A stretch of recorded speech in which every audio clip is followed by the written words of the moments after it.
We knew the world would not be the same. A few people laughed, a few people cried. Most people were silent. I remembered the line from a Hindu scripture, the Bhagavad Gita.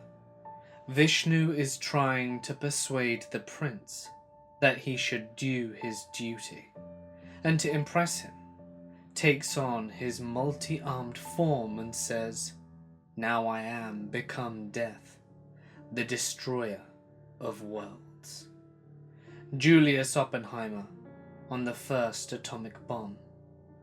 That quote comes to mind while watching Sergio Canavero's work. When performing surgery, he becomes so mesmerized by the task that myself and his other assistants become indistinguishable from his steel instruments, born and bred for this sole moment when he has need of us. Even the patient isn't a human being anymore, just a puzzle to be deciphered or discarded when the last piece finally breaks. I thought it was the greatest honor in the world when the neurosurgeon accepted my application to join his team, despite the international controversy over the ethics of head transplants. I knew that I was going to become part of history. I wasn't embarrassed to tell my family what I was doing either. They were proud of the honor I was doing for China. Our president, Xi Jinping, is sanctioning this experiment because he is determined to replace the US as the world leader in science, and it was my privilege to perform on the global stage. Dr. Canavero has explained and rehearsed the procedure with us over the last several months, but this was more rigorous than any of my classes at Peking University. Essentially, we would be simultaneously severing the spinal cords of the donor and recipient with a diamond-edged blade. The donor head would be cooled to a state of deep hypothermia to keep the neurological tissue from dying during the transfer. By the end of the 24-hour operation, we would have reconnected all vertebral bones, nerve endings, veins, trachea, everything. The patient will then be suspended in a drug-induced coma until he has healed enough to move on his own. And then, there's going to be a brand new person with a whole new life to live. Those who are languished in a paralyzed body will be able to walk. Healthy minds, trapped by the ravages of age, can be restored to youth. And the very notion of mortality and individuality, and the soul itself, will be forever changed. That is the best case scenario, of course. There is also the chance that the surgery will fail, and we'll have sacrificed 2 people to the altar of our arrogance. More than that, though, failure would surely show our best intentions in a macabre light, prejudicing the world against us and our research for decades to come. So many eyes on us, on China, so many judgments and condemnations. The pressure was intense. I could feel it in the air the second I stepped into Dr. Cavanero's laboratory each morning. No one smiled, and if they did, it was just a thin, bloodless line that almost died before it began. As we approached the operation date, the other 2 assistants and I were drilled incessantly on every potential obstacle. 1 second of hesitation during the operation, and we'd be ostracized from all official institutions, which sought to distance themselves from our failure. Flashcards, pop tests, rehearsals on dummies, endless study.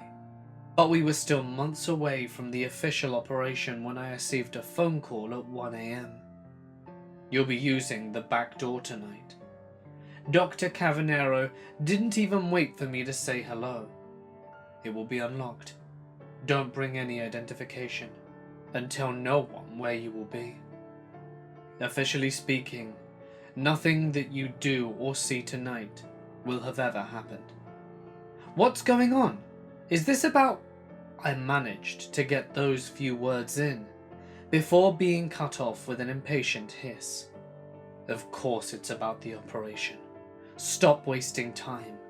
We have a long night ahead of us. The other two assistants were already there when I arrived. I will not use their real names, but instead will call the acclaimed surgeon Dr. Chang, while Dr. Zhao is an elderly woman who leads her research department. Canavero was the center of attention as always though, animated as he was with passionate energy and explosive gesticulations. My friends, we are very fortunate indeed, Dr. Cavanero was saying. He ushered me in front of the door, glancing both ways outside before securing it behind me. President Xi Jinping has given us a gracious gift, one that I had long desired, but hadn't yet dared to ask. Come, not that way. Dr. Cavanero was practically prancing as he turned away from the usual route to our lab. It was almost surreal navigating the abandoned hallways that were typically bustling with life. The naked fluorescent lights burnt with a gentle hum, like the eternal pondering of an unseen jury. Chung answered my questioning look with raised eyebrows of his own, as we all turned to follow. It's a risk, you know, what he's doing for us. Of course it will be for the glory of China if we succeed, but with an experimental procedure on the frontier between reality and science fiction, he's gambling with us. We were in the elevator now. I'd never been to the bottom floor before. You needed a special key to access it, but I'd always been told it was just storage space. Dr. Cavanero's feverish excitement while he inserted his key told a different story.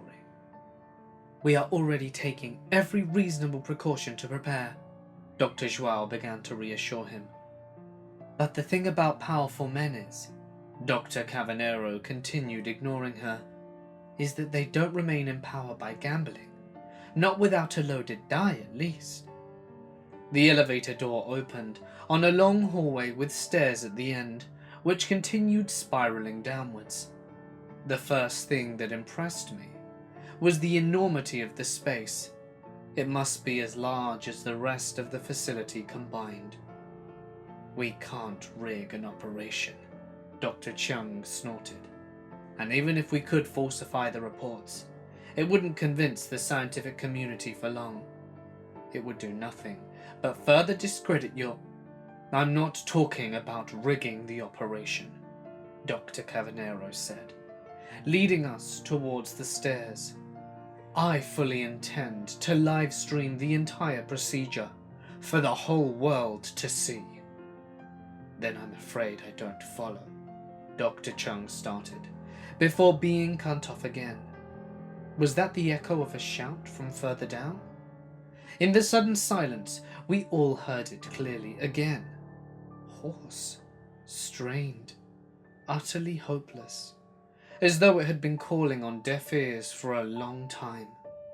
I rushed to the railings without the two other assistants.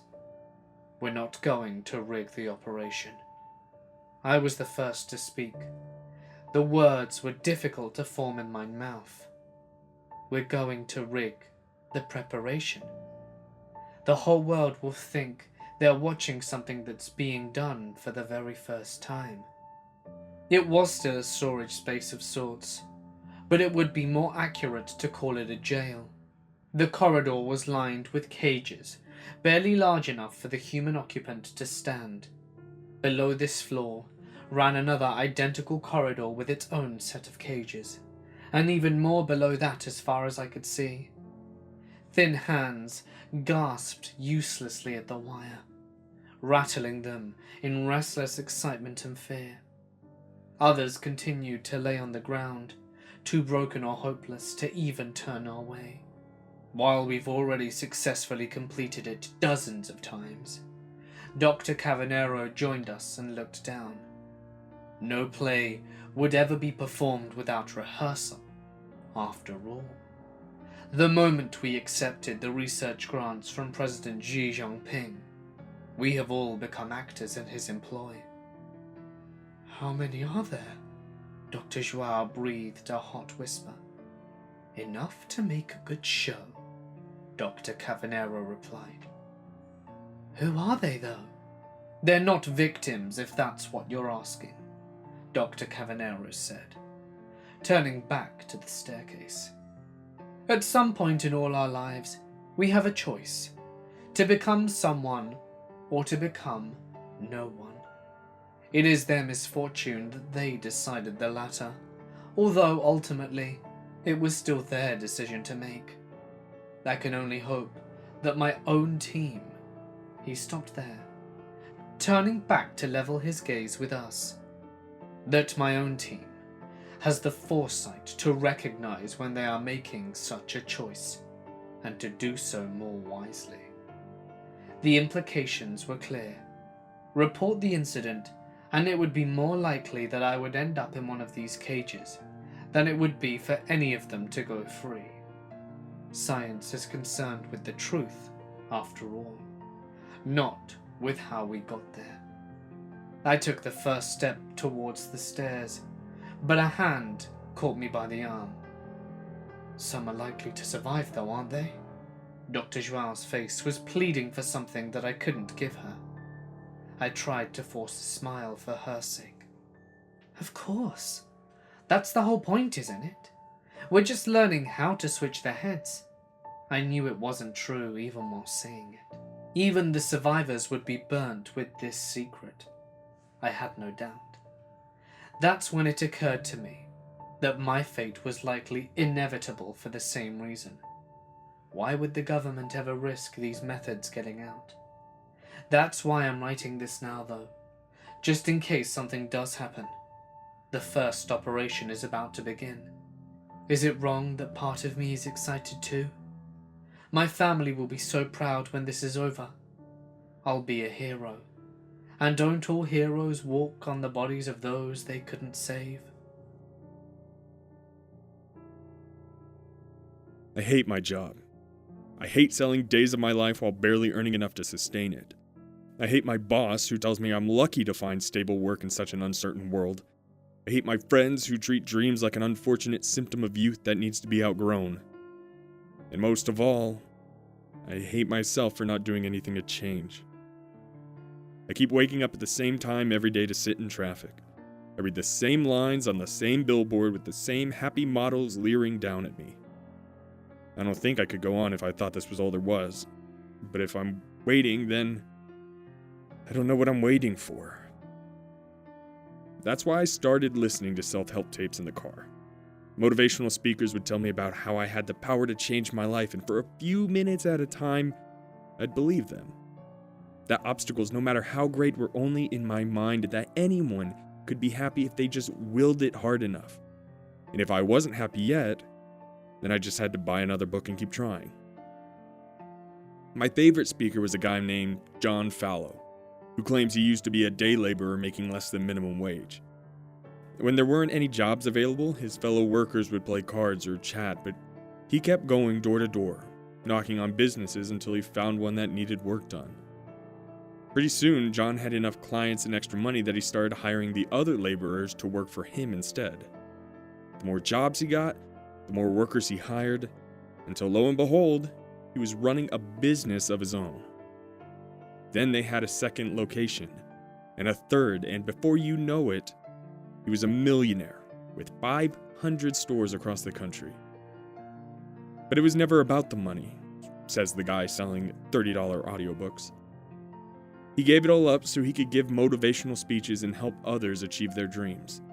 And sure, it was a lot of hard work and took many, many years, but he was the man he wanted to be, doing the things he loved to do, and that's all that mattered in the world. Of course, hard work isn't the only way to solve your problems. John said on one of his tapes. In fact, there's a lot of you who are probably getting discouraged right now because you were hoping for a shortcut. Well, I've got news for you, because there's a solution as easy as apple pie. You go on now and kill yourself tonight. I couldn't believe what I heard. Had I heard that right? I had to rewind, but there it was. Are you too fat? Well, diet and exercise is a lot of work, but you could put a gun in your mouth and never eat again. Or maybe you're feeling down because your relationship didn't work the way you wanted. No problemo, just slip on that noose and suddenly your ex will be the one who hates herself, not you. John's warm, bubbling voice didn't miss a beat as he proceeded to list a number of foolproof ways to die. 100% satisfaction guaranteed. Now, some of you are probably skeptical that this is the right choice for you, but don't you fret about it. I'll be hosting live demonstrations around the country, so check my website for details and come see me if suicide is right for you. Part incredulous, part morbid curiosity, I visited the website and found he was hosting an event in my city next week. Sure enough, his website had a video of him standing on a stage with a man who hung from the rafters by his neck. The crowd was cheering like wild as the dying man's body was racked with its final spasms. John Fallow lifted the dying man's hand to reveal it, giving a thumbs up, and the crowd cheered even harder as though their team had just scored the final goal. I bought a ticket and printed out the confirmation code. I don't know why I did it, but for the first time in a long time, I really felt like I had something to look forward to. John was a man's man, rugged and handsome as they come. He wore a cowboy hat pulled low over one eye, faded Levi's, and a button-up shirt the day of the event. He greeted everyone at the front door with a firm handshake and a beaming smile, laughing and carrying on with people he'd just met like they were his oldest friends. I expected there to be at least a little outrage, but everyone who showed up seemed legitimately happy to be there. The feeling was contagious, and by the time I sat down with the rest of the audience, I already knew several people by name. Silly old me. I forgot what speech you all came to hear, John Fallow announced from the stage. Was it the one about working hard from morning till night, day in and day out? No, chorused 100 voices around me. I was half surprised to recognize my own as one of them. How about the speech about it being your fault if you aren't happy because you ain't trying hard enough? No. So you're telling me all you fine folks showed up just to hear how to fix all your problems at once in less than 5 minutes? That's what you want to hear. The enthusiasm was deafening. John Fallow mimed whipping out a pair of pistols from an imaginary belt and rattled off shots into the audience. Everyone remotely close to the line of fire made a dramatic show of taking the bullet and collapsing back with great big grins on their faces. Then cheers again, an ocean of sound beating against my eardrums. Well, let's get started then, John roared. How about a volunteer? Come on now, don't be shy. There ain't nobody going to look down on you where you're going. A sea of hands like a flock of birds all taking flight at once. John stepped down from the stage and took the open hand of a middle-aged woman to help her into the spotlight. He led her to a stool where she sat down. What's your name, gorgeous? He asked. The woman swooned and mumbled something I couldn't hear. Caitlin, is that right? John said in his booming voice. Tell me, Caitlin, what's wrong with your life? Loud and clear, come on now. I was supposed to get promoted this year, she said, her voice trembling but audible.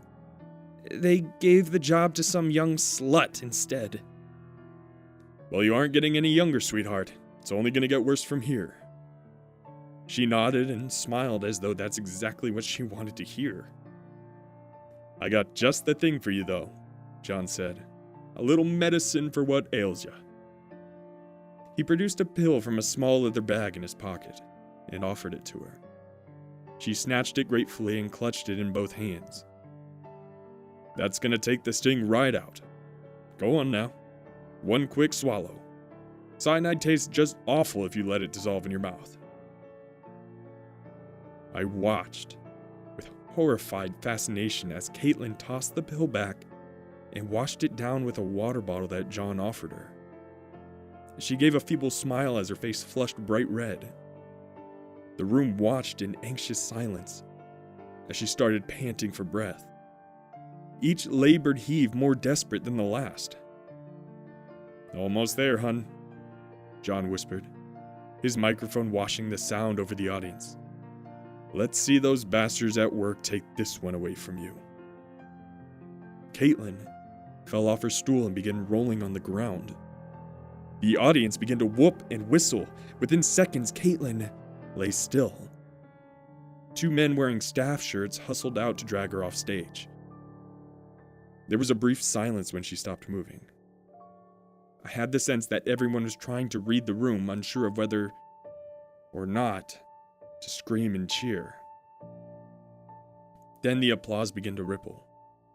Tentative at first, but growing by the second until the whole auditorium vibrated with its intensity. I felt sick. An anxious feeling flooded my body, but the cheering confused me and made me think that it was all right. If we were doing something wrong, then surely someone would have said something by now. Unable to shake the uncertainty, I left my chair and headed for the bathroom to clear my head. Outside the auditorium, I saw the two men wearing staff shirts exit a side door. The woman wasn't with them anymore. Was she still back there? Was she alive or dead? Maybe she needed help. One of the staff noticed me, his face screwing up with suspicion. I snatched a nearby trash bag and made to enter the door they just exited from. Hey, where do you think you're going? One asked. Bringing some more rope for John, I said, hefting the trash bag. Backstage is that way, right? The staff nodded and I slipped inside. I could hear the audience cheering again through the wall and felt the urge to cheer with them, but I thought better of it and stayed quiet. The hallway skirted the perimeter of the auditorium, and I was able to track my progress toward the back of the stage by the sounds coming through the wall. Another uproar. Perhaps the second demonstration has concluded. Another body to be dragged off stage. Not just a body, a human being. A father, or a mother, a son, or a daughter. That should have horrified me, but it didn't. They didn't ask to be alive. They didn't make the world the way it was, so why shouldn't they leave when they're ready? Looks like we got a bleeder here, John's voice carried. That's it, boy, let it all out. You're the lucky one, the rest of us have to clean up that mess. I must have been directly behind the stage at that point. The place was dark and cluttered with electrical and sound equipment. I saw no sign of the woman's body. The thought of stumbling across her splayed out on the ground nauseated me. I shouldn't be here. A shaft of light tore through the room as the stage curtain was pulled aside. The staff were dragging a college-aged boy by the hands. His throat was cleanly slit, and a sheet of blood soaked through his shirt and drained onto the floor. I hid behind an upright speaker and watched the staff prop the boy up against the wall before turning to the exit again. Let's all take a break while they get this cleaned up, John said from the stage. 15 minutes? Then you'll all get your chance. The boy was still alive, spitting and gurgling blood. He panted with feeble, wet gasps. His red-smeared teeth were locked in a vicious grin. I started to creep toward him, but another blast of light made me scramble back to concealment. John Fallow moved through the shadows to stand over the dying boy. The boy's grin twisted into one of agony. He struggled to stand, but John put a boot on his chest and forced him back down. Shh, shh. He held a finger to his lips. Don't fuss. A lot of folks are dying to be with you. He laughed at his private joke.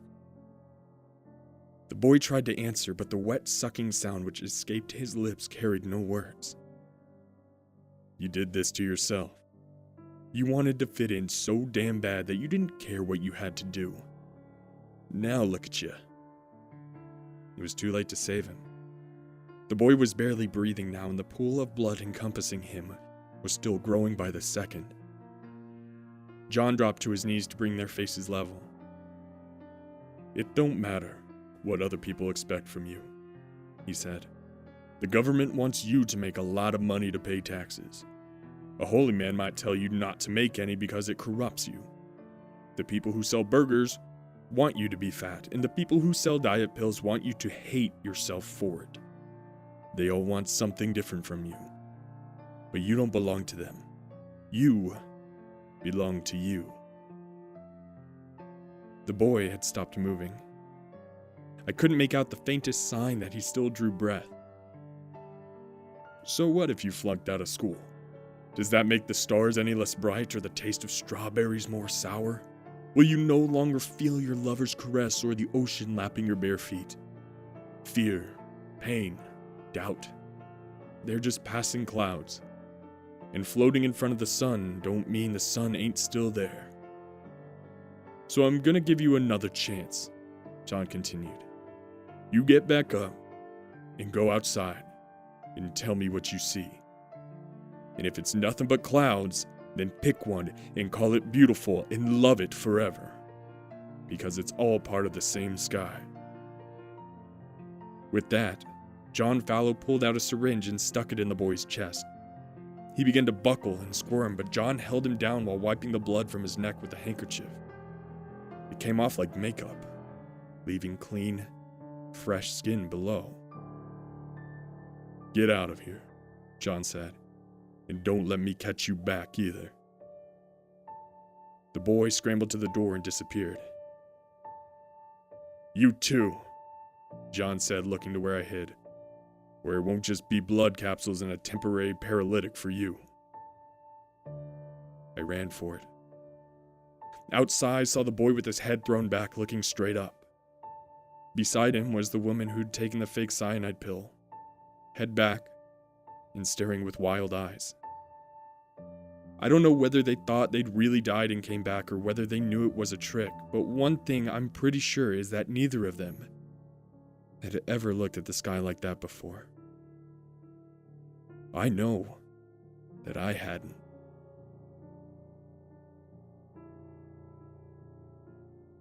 I live in hope. I can jump before I am pushed. Sir Terry Pratchett on the right to die. Is any life better than any death? Even a life of profound grief and suffering, carrying the guilt of knowing how much of a burden you've become to those you love? Should our spirits be kept locked in a feeble corpse until the last drop of blood has dragged to a stop through withered veins? Or should we alone be the judge of what burden we can bear? Should our pleading be heard when we reach out in our final hour?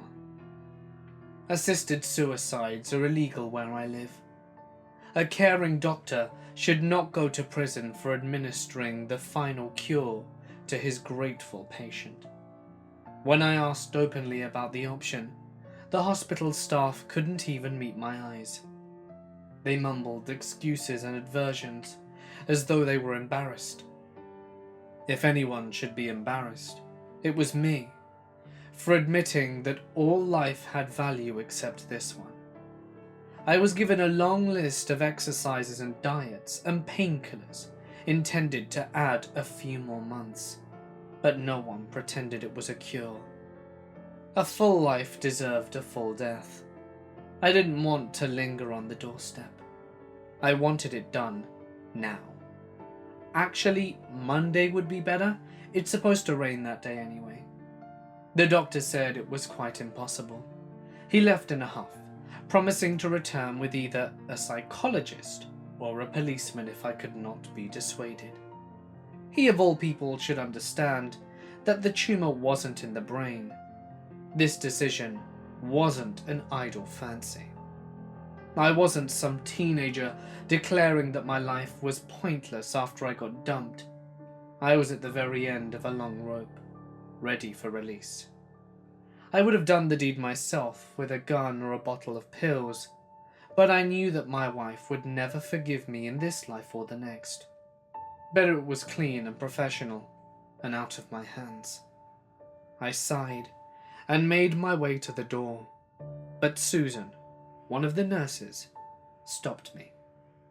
She had a bright and perky energy about her that always lit up the room, but I could tell by her hushed tones that she understood the gravity of my request. Monday. Just one word. It was enough. I nodded.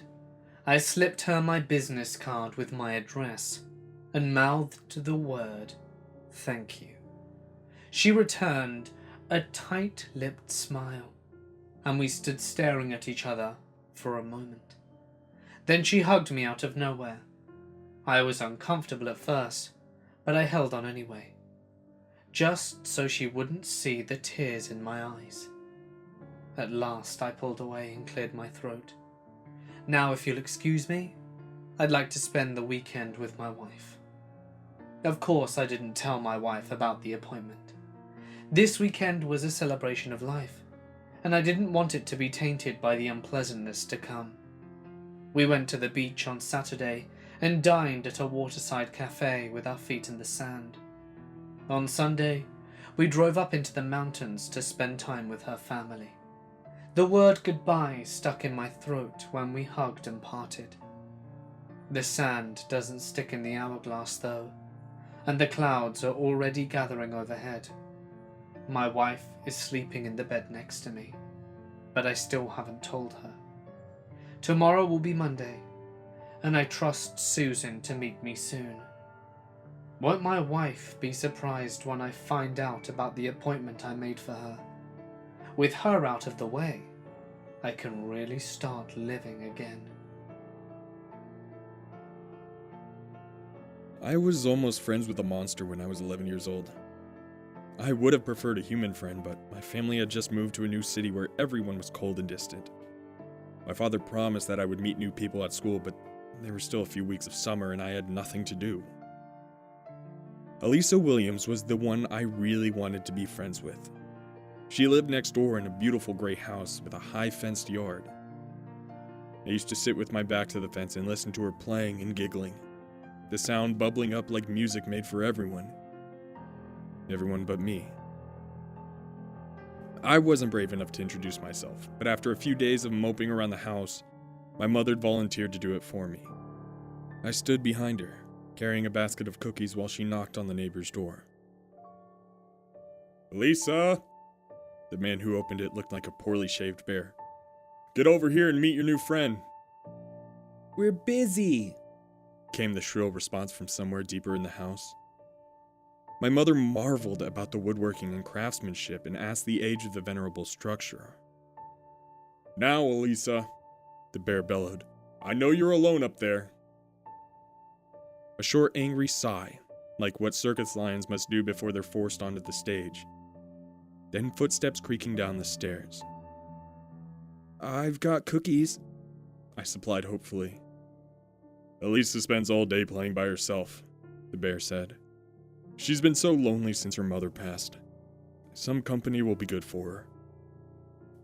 I thought about the giggling I heard through the fence, and I didn't understand how someone could have such a good time on their own. Elisa appeared a moment later, her head hanging low in surly obedience. She wore shorts and long socks pulled halfway up her thighs, one bright green and the other purple.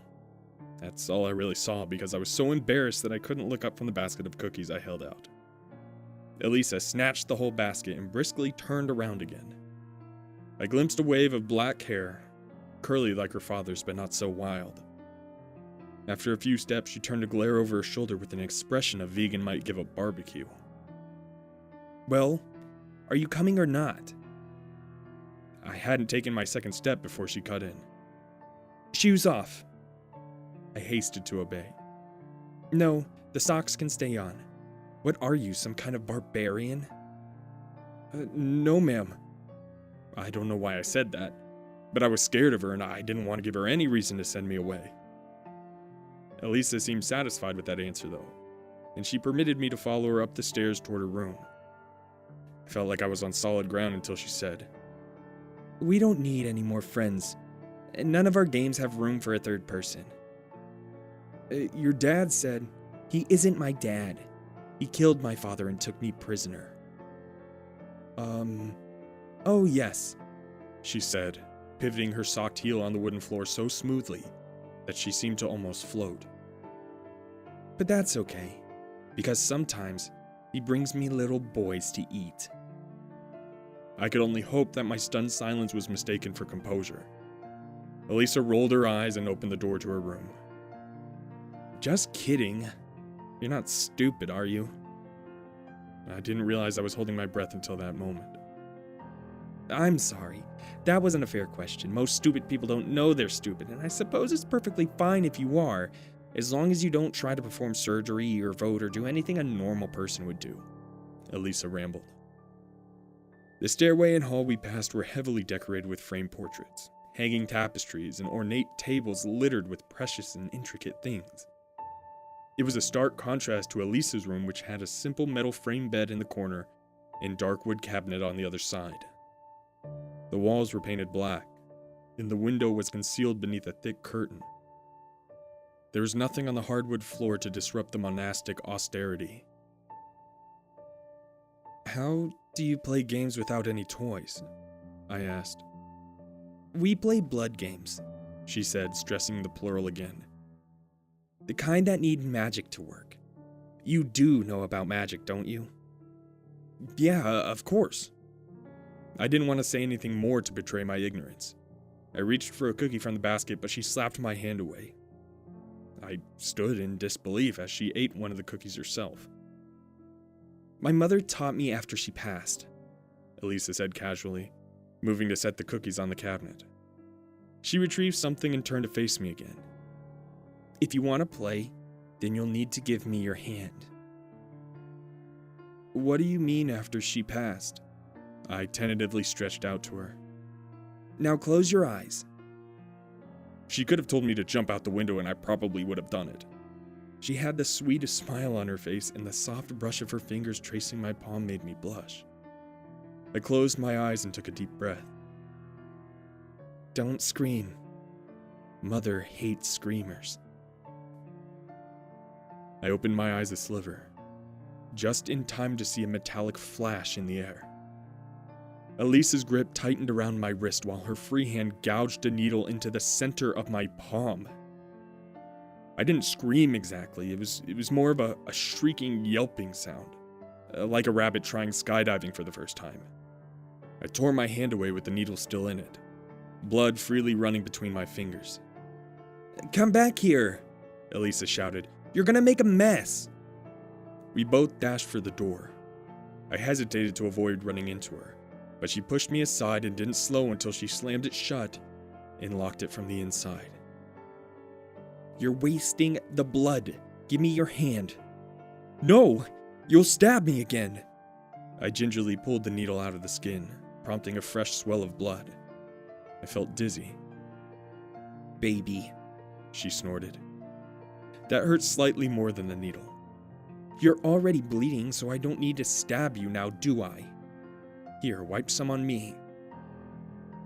She offered me the back of her hand. Bewildered, I rubbed the long smear on her pale skin. Her dark eyes sparkled as she watched with eager fascination. I almost took the opportunity to flee, but I couldn't resist asking, how does blood magic work? Mother said that when the world was young, all living things were connected, and the same blood flowed from one to the next.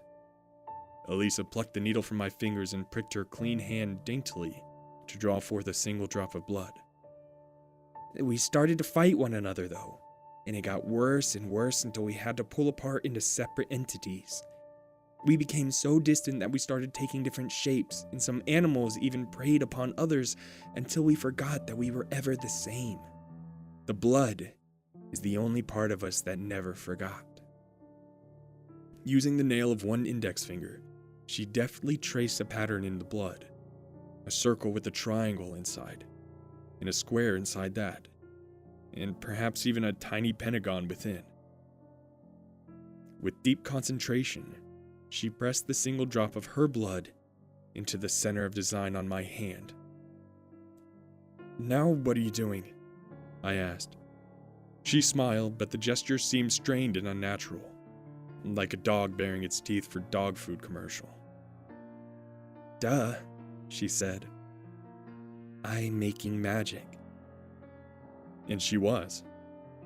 The pattern of blood on her hand was glowing, soft at first, but growing brighter in even pulses. My heart began to race with excitement, and the pulsing light increased to match its rhythm. "What's it do?" I asked. "I'm going to grow you a friend," she said. "That's what you want, isn't it?" I wanted to tell her that I didn't need a friend anymore because I had her, but we don't always get what we want, even from ourselves. Well, especially from ourselves. "Yeah, sure, that's what I came here for," I said. "Okay, watch." The light grew stronger, but I couldn't look away. The pattern was moving now. The triangle was turning within the circle, and the square within that, which moved in the opposite direction. And from the center grew a red stalk, like a time-lapsed bean struggling through her skin to sprout and curl into the air. Within a breathless moment, the stalk had grown over a foot. The veins of Elisa's hand glowed beneath the skin like a network of roots, and from that strange plant, an even stranger fruit began to swell. "What is his name?" Elisa asked. How about Sid?" The fruit looked like an organ with a face. I didn't know what a fetus looked like at the time, but when I saw pictures when I was older, I knew that's what it was. "How big will he be?" I want to be taller than he is," I said. She smiled. "What?" I said. "We'll be playing sports and stuff. I want to win." "What does Sid like to eat?" she asked. I glanced around the empty room, spotting the basket. "Cookies, I guess." It was larger now. I could make out tiny blue hands and feet pressing against its transparent cocoon. "And what does he love?" Her voice was fainter now, straining with exertion. Her glowing veins extended all the way down her arm now, and for the first time I realized the concentration on her face was mixed with pain. I don't know. I don't think I like this game. I don't want to play anymore." "You can't stop now. What does Sid love?" Elisa took a sharp intake of breath and grimaced. The plant had stopped growing, and the swiftly gorging fruit was about the size of a watermelon. How was it getting so big? Was it filling up with her blood? "Stop it," I said. My voice cracked, but I didn't care. "Make it go back. Cut it off." "It's not an it," she grunted. "His name is Sid, and he is already alive. You have to tell me what he loves, or he will be nothing but... I hate him. I hate him. Make him go away, please. Hurry. You're part of the spell too. I can't do this alone," she said. It wasn't a watermelon anymore. It was the size of a dog and beginning to grow coarse fur. Now it was heavy enough that Elisa had to kneel and rest it on the ground. The hands and feet were becoming more defined and solid by the second. My eyes fluttered once and then opened to pierce me with a pale, sightless orb. "Mr. Williams!" I screamed. "Mr. Williams, help! It's hurting her!" Thunder on the stairs, but the wretched thing reacted to the noise and flailed its arms. One wild claw pierced straight through its encompassing sack and clawed the open air an inch from my face. Bright red fingers clutched the tattered opening and ripped it wide with a rush of blood. All at once, Sid was free and on the ground, standing almost as tall as me, pounding on the door. It was still locked. "What's going on in there, Elisa? Are you okay?" She laid panting on the ground. The blood was beginning to evaporate into a thick red mist. I choked, fell to the ground to avoid breathing in the heavy, wet air. The tattered sack, the discarded dying stem both withering before my eyes. Sid was crouched in terror, its matted blue fur showing through the evaporating blood. "Open the door! Boy, are you in there?" I crawled across the ground to unlock the door. More pounding, louder and more desperate than ever. Out of the corner of my eye, I saw Sid flinching at each resounding crash. The instant I fully turned away from it to unlock the door, I heard Elisa scream. I pounded back the lock, and the enormous pressure on the other side made the door spring like a trap. The man was roaring, but it was too late. Elisa's stomach had been savagely opened. Sid loomed over her, digging through her stomach as though searching for something. When it turned to face Mr. Williams' onslaught, it was shoveling a bloody clump into its mouth. Mr. Williams almost caught it, but it bounded away just in time. The bear man moved to the window to block its retreat, but he missed again, when Sid lunged for the basket on the cabinet instead. By the time the man caught up with it, Sid had already fled through the door. "It's my fault," I heaved for air. Mr. Williams knelt above his daughter, clutching her soaked body to his chest. I could have shaped it," I said. "I could have told it not to hurt anyone. I'm so sorry." "We need to get out of the house," he said. I followed him downstairs, though I knew it wouldn't return. The monster had been born with but one desire, and it would stop at nothing to get it. There was nothing left to satisfy it here. A cookie monster was born that day. Suicide Bridge is a short overpass which runs nearby my house.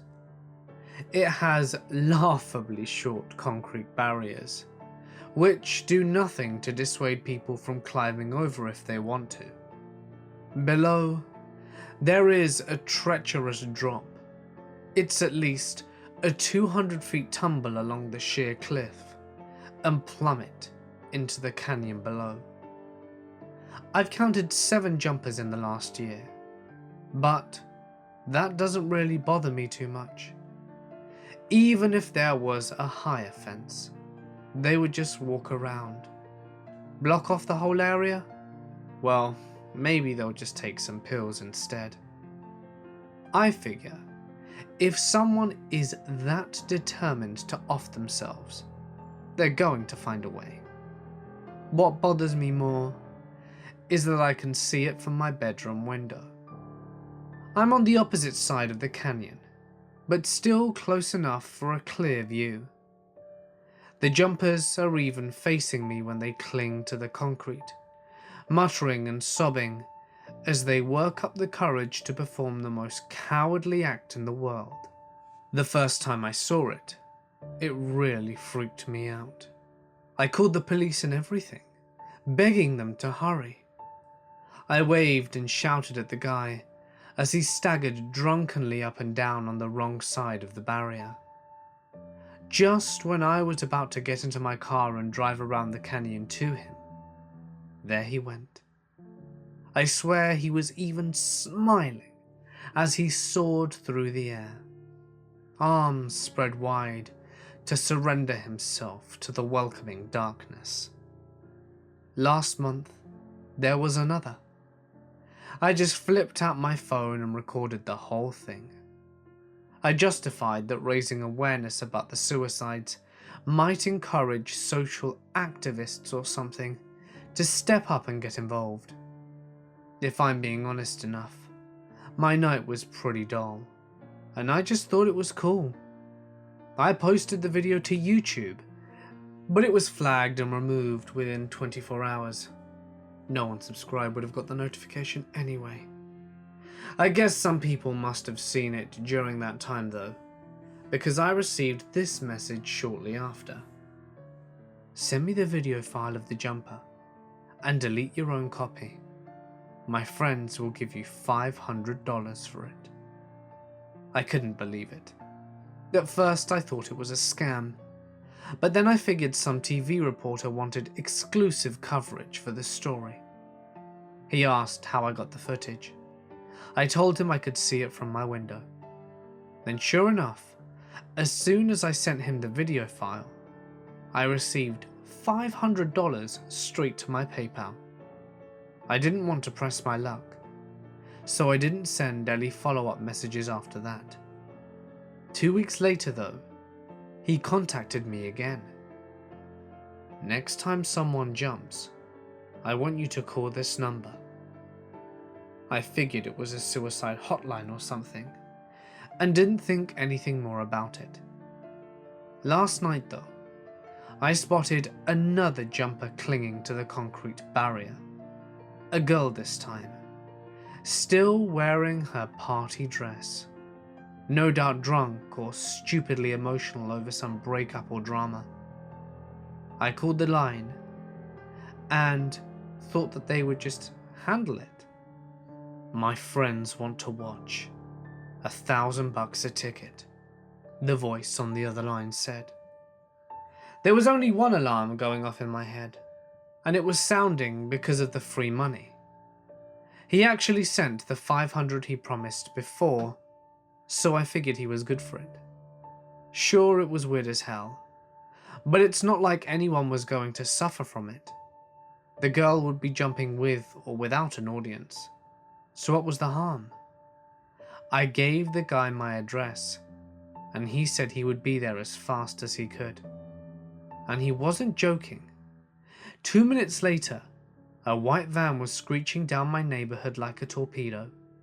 I met them outside, all 6 of them, and they asked if she was still there. I said yes, but I didn't know for how long. Yes, you could see her face from here. No, I didn't know who she was. It was dark in the parking lot, and I couldn't get a good look at them. But soon, they were hurtling past me up the stairs towards my apartment. Left in my hands were 6 neat stacks of 20s, all tied up with little rubber bands. I don't know how they got here so fast, but it was clear that they were ready. I followed the group up into my apartment, where I found them all huddled around my bedroom window. All men, middle-aged, impeccably dressed in suits or high-end collar shirts and slacks. I had discreetly stowed my cash in my nightstand and sat awkwardly on my bed. They were all talking fast at each other in another language, something I assume was Eastern European, and I didn't want to interrupt. There was some paper exchanging hands too. As if I had a guess, I'd say they were placing bets.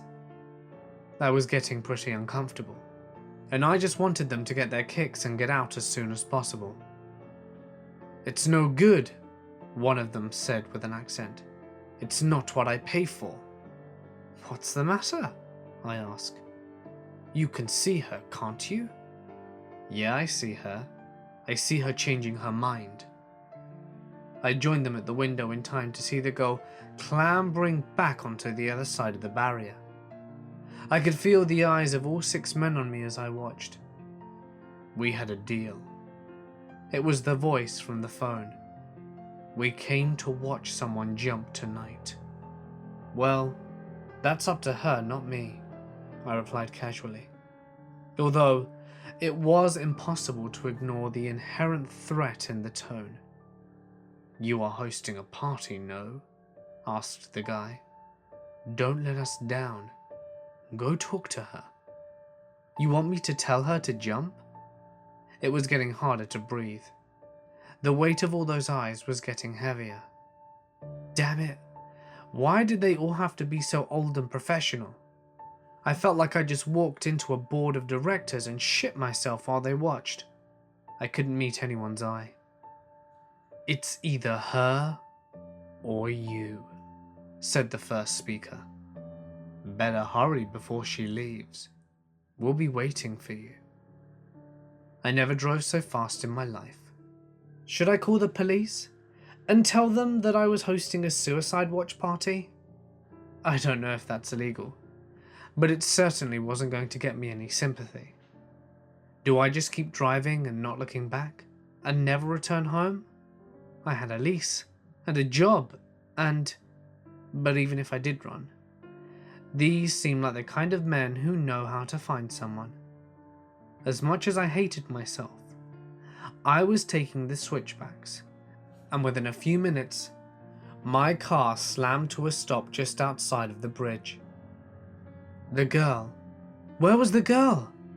I didn't see her anywhere, and my heart felt like it was going to bruise itself against my ribcage.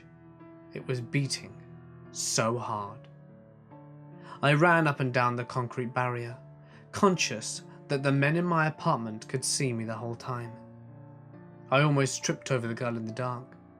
She was leaning against the concrete on the side of the road, almost invisible from the overhead street lamp, half asleep. She's still quietly bumbling in the dark, a corruption of mascara down her face. I look back to my apartment, and I can see the light which shone a hungry eye peering out of the night. Come on, get up. Easy now. I put my hands under her arms and helped her to her feet. The girl in her early 20s could have been pretty under different circumstances. She hid her face in her hands and started sobbing louder, glancing back across the canyon. Then I took a deep breath. Stand up. There you go. I don't want you to be afraid, okay? My tongue felt huge and alien in my mouth. The words in my ears sounded like they were coming from someone else. I couldn't believe this was happening. I couldn't believe I was letting this happen. The girl sniffled and pressed herself against me as she struggled to stand. The warmth of her body was intoxicating. I pushed her back to arm's length, pulling her hand away from her face so she wouldn't look at me. Everything that you're feeling, everything that you're going through, I understand. But there's something I need you to understand too. She gave me a half smile as I took a long and slow breath, letting the air whistle out through a small hole in my mouth. I need you to understand that everything is going to get worse from here. If you can't hold it together now, how are you going to do it when your body gets old and no one even wants to look at you anymore? You think it's hard letting go of people? How about when you've been with them for 5 or 10 or 20 years and they still betray you? I don't know your story, but I know the stories of people like you, and I know this is the best your life is ever going to get. If it's not good enough, then it never will be. You might as well jump. She was still smiling, even with the makeup running down her face. It was beautiful to see. She thanked me and told me that I was right, although the words didn't feel quite real. All I could think about was that beady eye of light on the other side of the canyon. I felt her arms wrap around me, but the warmth wasn't there anymore. Then she was climbing back over the concrete, over to the other side overlooking the terrible drop. I know I usually watch when they go, but not this time. I rushed to my car, trying to turn the music on but just as I was about to start the ignition, I heard the scream tear from her body, like it carried her soul with her. I turned on the music, as loud as it would go, and drove back to my apartment. It was empty when I got back, but the money was still there in my nightstand. Left on my bed was a note that read, "Great party, my friend. We enjoyed the show. Next week, we're going to come to watch again, so have another one ready for us then." There is no fear as potent as the fear of the unknown. No monstrous visage discovered yet has been as terrifying as the infinite potential for horror which exists before the mask is removed. That is why we humans, in our naive misunderstanding of the universal order, are gripped by the mortal fear of death. We think it the final frontier, the greatest imaginable unknown from those penumbral shores no traveler may return. And so we cling desperately onto even the most dreary and anguished lives, suffering any known evil over our release into the beyond. But death is not to be feared, because death is very well understood. We have witnessed it, caused it, measured and recorded it to the last dying spasm of neuronal flickering. Even as I lay dying, it seemed silly to me that I should be afraid of the emptiness which reason promised to expect. While I was alive, I wouldn't experience death, so there was no reason to be afraid now. When I was dead, I wouldn't be capable of experiencing anything, so fear still had no cause. That thought brought me great comfort as I felt the last erratic struggle from my heart against the inevitable conclusion I approached. It wasn't until I was finally drifting off to sleep that a final intrusive doubt bubbled in my brain. What if it isn't death which is to be feared? What if it is what lies beyond? And so troubled did I slip beyond mortal understanding, stepping into a world as far forsaken by reason as I was now from life. I was still in the hospital room, but the bustle of nurses and the beeping machines lost their opacity as though I was mired in swiftly descending dusk. It seemed as though every sound was an echo of what it once was, every sight a reflection. With each passing moment, the world was becoming less real. But all that sight and sound, all that being, it wasn't simply disappearing. It was transforming into a figure beside me. The less real my room became, the more real the figure was, until presently it existed in such sharp actuality that nothing beside it seemed real at all. His cloak was black, not the color black, but its essence. It was as though seeing a tiger after a lifetime of looking at a child's crude drawing and thinking that's all a tiger was. Reality flowed around his scythe like a brush through watercolors, and I could see each elementary particle in time itself sunder across its blade. Surely this, I thought, this is why we were taught without words to fear death. I clutched at my hospital blanket to cower from the intensity of the Reaper's presence. But the once soft cotton now flowed like through translucent mist in my hands. I knew in that moment that nothing could hide me from the specter's grasp, for he was the only real thing in this world. "You're late." They weren't words. My head ached from the strain of this knowledge, as my lateness was burned into my awareness, imparted like an inescapable law of physics, as unequivocal as gravity. "We don't have time for the usual speech. Hurry now." I felt myself swept up around him like dirt in a hurricane. Before I knew what was happening, we were outside the hospital, moving at such a frenzied pace that the world around me blurred into a dizzying tunnel of flashing light. "If you're lucky, it will have gotten bored of waiting for you." I had too many questions, all fighting for attention in the forefront of my brain without any making their way out. "You're quiet. I admire that. Usually people ask too much." "What's the point?" I asked. My voice fell flat and dead compared to his overwhelming substance. How can I try to comprehend something so beyond my mortal knowledge? "You can't, but it's still human nature to ask." We weren't slowing. If anything, our pace was increasing. I wasn't running or flying or anything of that nature.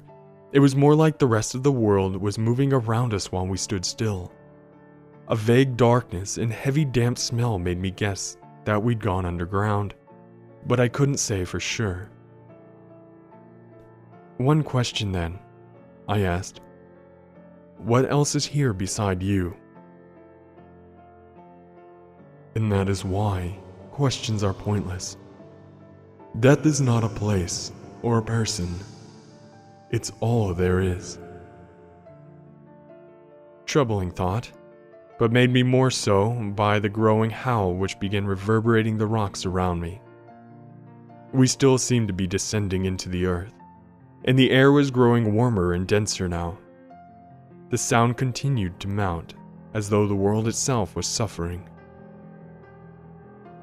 Then what is it? What I'm here to protect you from. The rocks split from a flash of his scythe, and the ground opened further into a sprawling cavern dominated by subterranean lakes. But I thought you said you were all there is. No, I said death was all there is.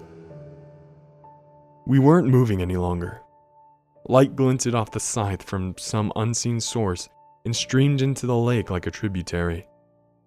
Once inside, the light didn't reflect or dissipate, but swirled and danced like luminescent oil. I thought you were death. Death is not a person. The light was taking a life of its own inside the water. The still surface began to churn with enigmatic energy. It took my scattered mind a long while to realize that I was the energy flowing into the lake. I still felt tangled up with the figure, but we now existed as a beam of light boiling into the water. I knew I wouldn't understand, but that didn't stop me from feeling frustrated. If death is all there is, then what is it? What was waiting for me? The water pressed in around me, and I couldn't speak, although I could still draw breath somehow. It is here. Something was in the water around me. Hands grabbed me by the legs and began dragging me downward. I was amazed to even discover I had limbs again. They felt so alien to me that it was almost as though this body was not my own. Light flashed from the scythe. Then again, the hands let go, and the howling rose once more. The Reaper was fighting something, although I couldn't make any sense of the battle except for the madness of thrashing water. The howling earth reached its crescendo, and the screams made the water around me convulse and contract like living fluid. Had the Reaper cut it? Was I safe? I began to explore my new body in the water. But just when I thought I was beginning to gain control, the hands clutched me once more. I lurched downward, struggling in vain against their impeccable grip. What is there? I tried to shout against the suffocating liquid. What is happening? But I couldn't sense the Reaper's presence any longer. The heat was unbearable, but the cold depths the hands were dragging me toward was even worse. I became aware of a blinding light at the bottom of the lake, and though I struggled, the hands dragged me inexorably onward. I'm sorry. I couldn't fight it off. It seemed to be coming from so far away. We will try again next time. The pressure, the heat, the noise, the hands dragging me into the blinding light. I closed my eyes and screamed. I was free from the water now, but I just kept screaming. I couldn't bear to look at it. Whatever had stolen me. Whatever was death, but wasn't. Whatever even the Reaper could not defeat. Then words spoke. Real human words from a real human mouth.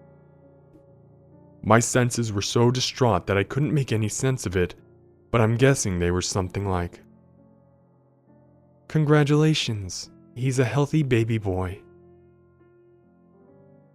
Most people can't remember the day they die, or the day they were born. I happen to remember both. And I know that they are the same.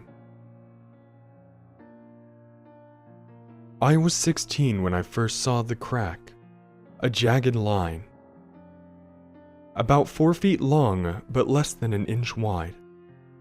I found it by the sidewalk behind my house, not on the sidewalk. The crack was in the air, visible from every direction as I circled around it, harmlessly suspended and nothing more. I couldn't touch it. My hands passed through as though it wasn't there, although my hand was white and numb with cold by the time it reached the other side. I wouldn't even walk close to it. Something about the emptiness just rubbed me the wrong way. I've walked around caves, stared down holes, even used a telescope to look at the space between the stars. This wasn't like that. It felt less like something was missing, and more like something extra that shouldn't be there. My family moved shortly after that, and I guess I forgot all about it for a while. Time moved steadily forward, except maybe for a few months after college when it stopped to let me admire my future wife. She had the kind of smile that hinted at a secret, and if I had to guess, I'd say it was the secret to being happy. I would have given anything to explore every hidden crevice of her mind, knowing her as she knew herself, until one day we could start making new secrets of our own. It was about a week after we met at work when we both had stayed late to clean up after an office party. I asked her to come sit on the roof and look at the sky with me. There we were, side by side, the space between our hands burning like fire. The shape of her mouth illuminated with the backdrop of endless stars, gleaming like millions of envious eyes wishing they could sit where I was sitting now. I didn't know anything could make me feel so weak. My legs were trembling, and I remember having to keep switching positions so she wouldn't notice. I didn't trust the words in my mouth or the thoughts in my brain or any other part of me which was blurred out of existence to make room for my appreciation of everything that she was. That's when I saw the crack again, and I was reminded how powerful weakness could be. It was larger now, running along the side of an external AC unit. Not quite alongside. If I really looked, I could see the empty air between the metal box and the crack.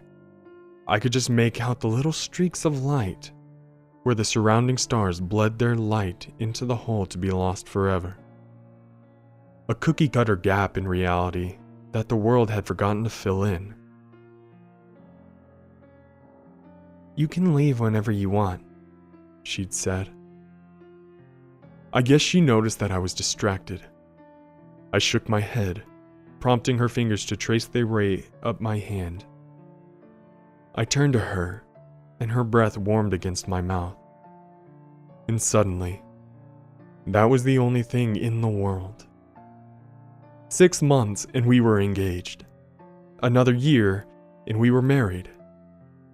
Neither of us stayed long at that office, and I never went back up to that roof. The crack didn't matter. Bad dreams can't hurt you once you've woken up. And beside her grace, I was awake for the very first time. Things went well for us, but we were so in love that I don't think we would have noticed if they hadn't. I got an investment banking job and climbed the corporate ladder. I started seeing more cracks, but no one else seemed to notice, so I didn't mention them either. Sometimes they had aligned perfectly to an existing object, but I could feel their emptiness pulling at me, and I knew what they really were. There was one big one above the conference room table at work, but I had a future here, and wouldn't let something like that get in the way of my success. My diligence paid off when my boss finally told me that he was getting older and wanted me as partner for the firm. He was standing right on the other side of the crack when he said it, so it was difficult to maintain eye contact with him. "Unless that isn't something you want," he'd said, misreading my silence. "Of course you can leave whenever you want." The same words, but I hadn't recognized the significance yet. I just smiled and shook his hand, careful to reach underneath the crack hanging between us. It was another dream come true, and I was king of the world. My wife and I moved into a big house, and we had a baby girl together. I watched her grow and watched the cracks grow with her. Hairline fractures splintered the sky and mapped their web throughout the air. I had to be careful where I was walking. There would be a dozen of them in my path within any given day. I passed through a big one once in my car. I was changing lanes and didn't notice it at the time. The crack went straight through my windshield without disturbing the glass, passing through my heart and out the other side. Cold doesn't begin to describe it. The line erased my body as it passed through me, displacing skin and organs, leaving a suckling vacuous wound for the briefest instant before it was gone. I lurched at the wheel and spun off the road into the guardrail. My hands kept racing over my chest, fists pounding against the solid skin to reassure myself that I was whole. I started working from home after that. There's a bathroom that doesn't have any cracks in it, and I spend most of my time in there. I've seen my wife and daughter walk straight through them without the slightest notice. I can't explain to them what I see and I feel because I know they'll think I'm crazy. And maybe I am, but that doesn't change anything. I'll sit in here for hours at a time, working on my laptop or reading a book, loath to leave, where I might stumble through what isn't there. My wife begged me to leave, and sometimes I'd open the door just to walk around the house or sit with her in the living room. But I couldn't go outside anymore. There were too many of them. More every day, it seemed like. The world around me had shattered, and I was the only one to notice.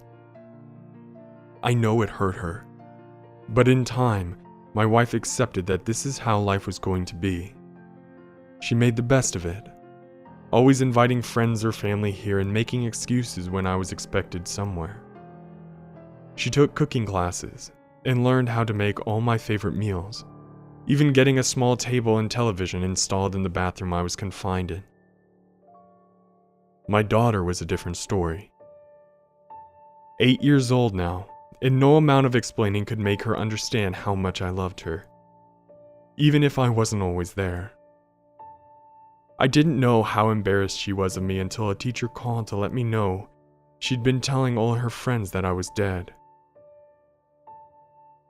I made an effort to sit with her in the kitchen to ask why she'd done all that, but all she said is that I might as well be. And she was right. I wasn't taking care of my family anymore. They had enough money put away that they didn't need me to work. I was just a burden. And just like the cracks, I was growing bigger every day. Some nights I wouldn't leave the bathroom to go to bed, and I could hear my wife crying through the wall between us. I tried pushing myself harder, willing myself through the emptiness. It wasn't any good. They cut through me like a knife, froze me to my core, shredding bone and sinew and stitching me back together so seamlessly that there was nothing but the memory of that pain to remind me of my torrent. I was ready for this to be over. I just didn't know until I heard the words of my daughter's mouth as she pressed against the other side of the bathroom door. "You can leave whenever you want." "Yes," I told her. "I'm ready." "All you've got to do is throw yourself into a big one. she said. "You'll be out." She knew about them? I jumped up and flung open the door. She wasn't there. I raced down the hall, shouting her name, forcing myself through each searing darkness that severed my mind and body, heart and soul. There she was, standing outside next to the biggest abyss I had ever seen. A wall of darkness, 10 feet across and ripping through the air above like a skyscraper. I could feel the call of that emptiness, whispering to me, beckoning me. A promise of freedom and release that a lifetime of memories could not dissuade. "Just do it already. You've been here long enough," she said. But I was afraid. Even this far away from the blackness, I could remember how those dark talons would feel as they rend my body. Would there be anything left to me that came out the other side? It was big enough that I didn't have to come out at all. I could step in and be gone. It's what my daughter wanted. So did my wife. If only she had the courage to admit it. And maybe it's what I wanted too. But on my knees, before all of creation and its antithesis, I was afraid. "It's easy. Just follow me." I tried to stop her, air dragging through my lungs, feet stumbling and twisting beneath me, lunging, desperate grab. I tried to stop her from entering that blackness. But she was gone. And there was no choice but to follow. Into the looming void I plunged, screaming without sound, bleeding without wounds, disintegrating into nothing. And then I opened my eyes. I was reclining in a padded chair like they have at the dentist office. 3 men were standing over me. A plethora of beeping machines, IV lines, and heart rate monitors cluttered the room to either side. "Well?" one of them asked. "How was it? You were out for almost an hour." I couldn't answer. There was nothing left of me to answer. "We kept sending signals telling you it was okay to leave," another man said. "Didn't you get them?" I closed my eyes and took a long breath. Life 2.0 still had some bugs, but they told me they'd figure out how to fix most of the cracks if I wanted to go again. It's going to be ready for the market soon, they said. People are going to love it, they said.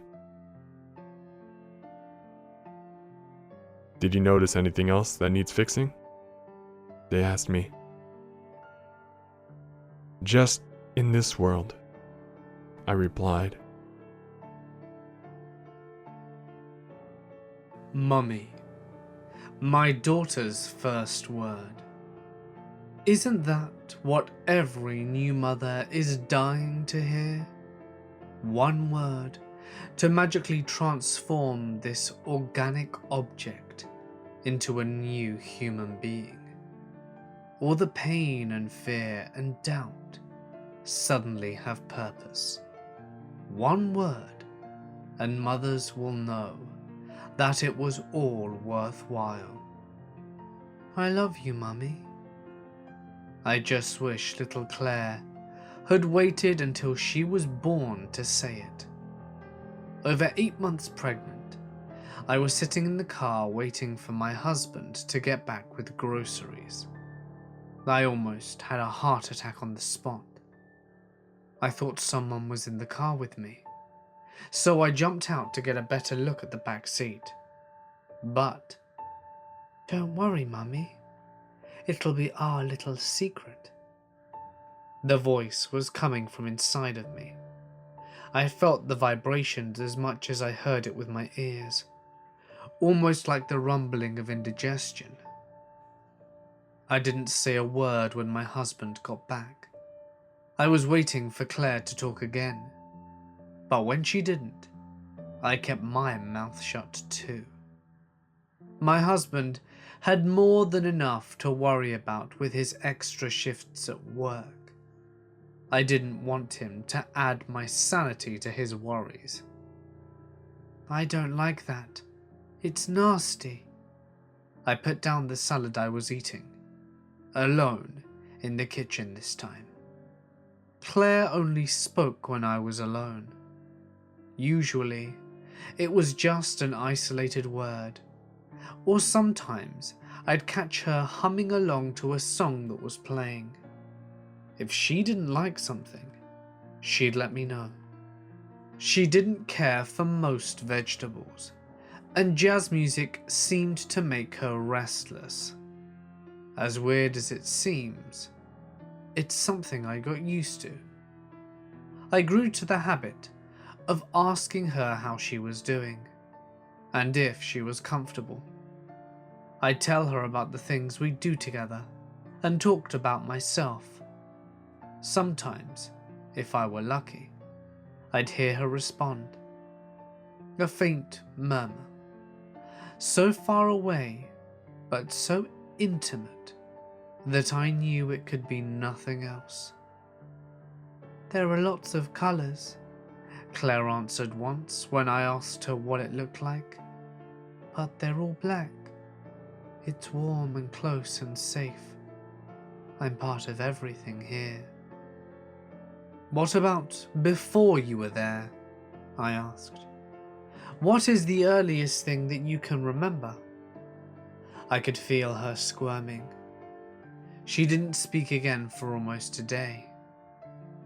Until suddenly, when I was about to enter the shower, she said, I don't want to talk about it.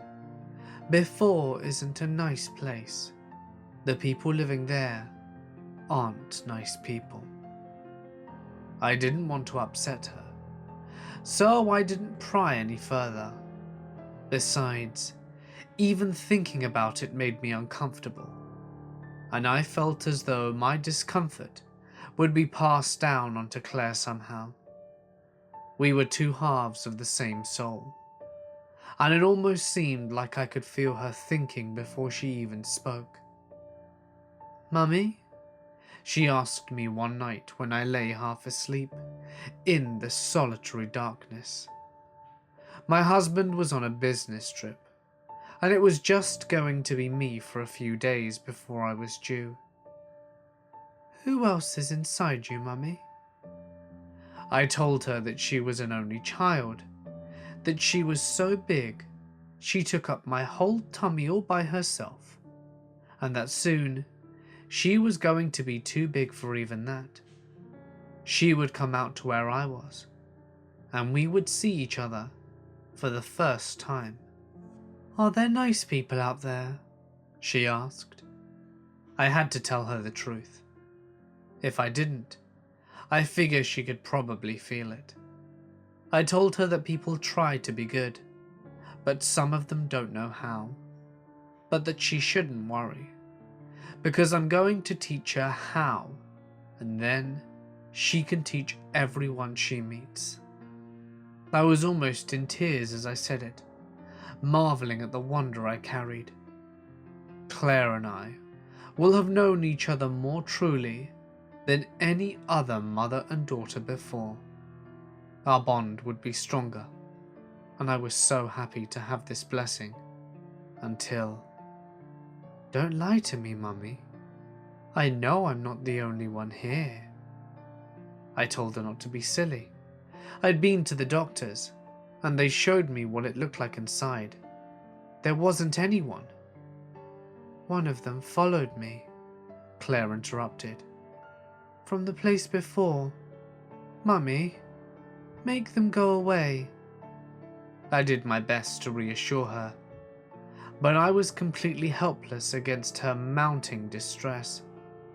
Don't let it hurt me. Don't let it take me back. I don't want to go back. I want to be with Mummy. She wouldn't listen to anything I said. I couldn't get through to her anymore. Listening to her crying inside me was more than I could bear. But then she started shrieking, and I had to get out of the house. I hustled into the car as quickly and as swiftly as my swollen body would allow, and it made it even more difficult now that Claire was thrashing and kicking inside.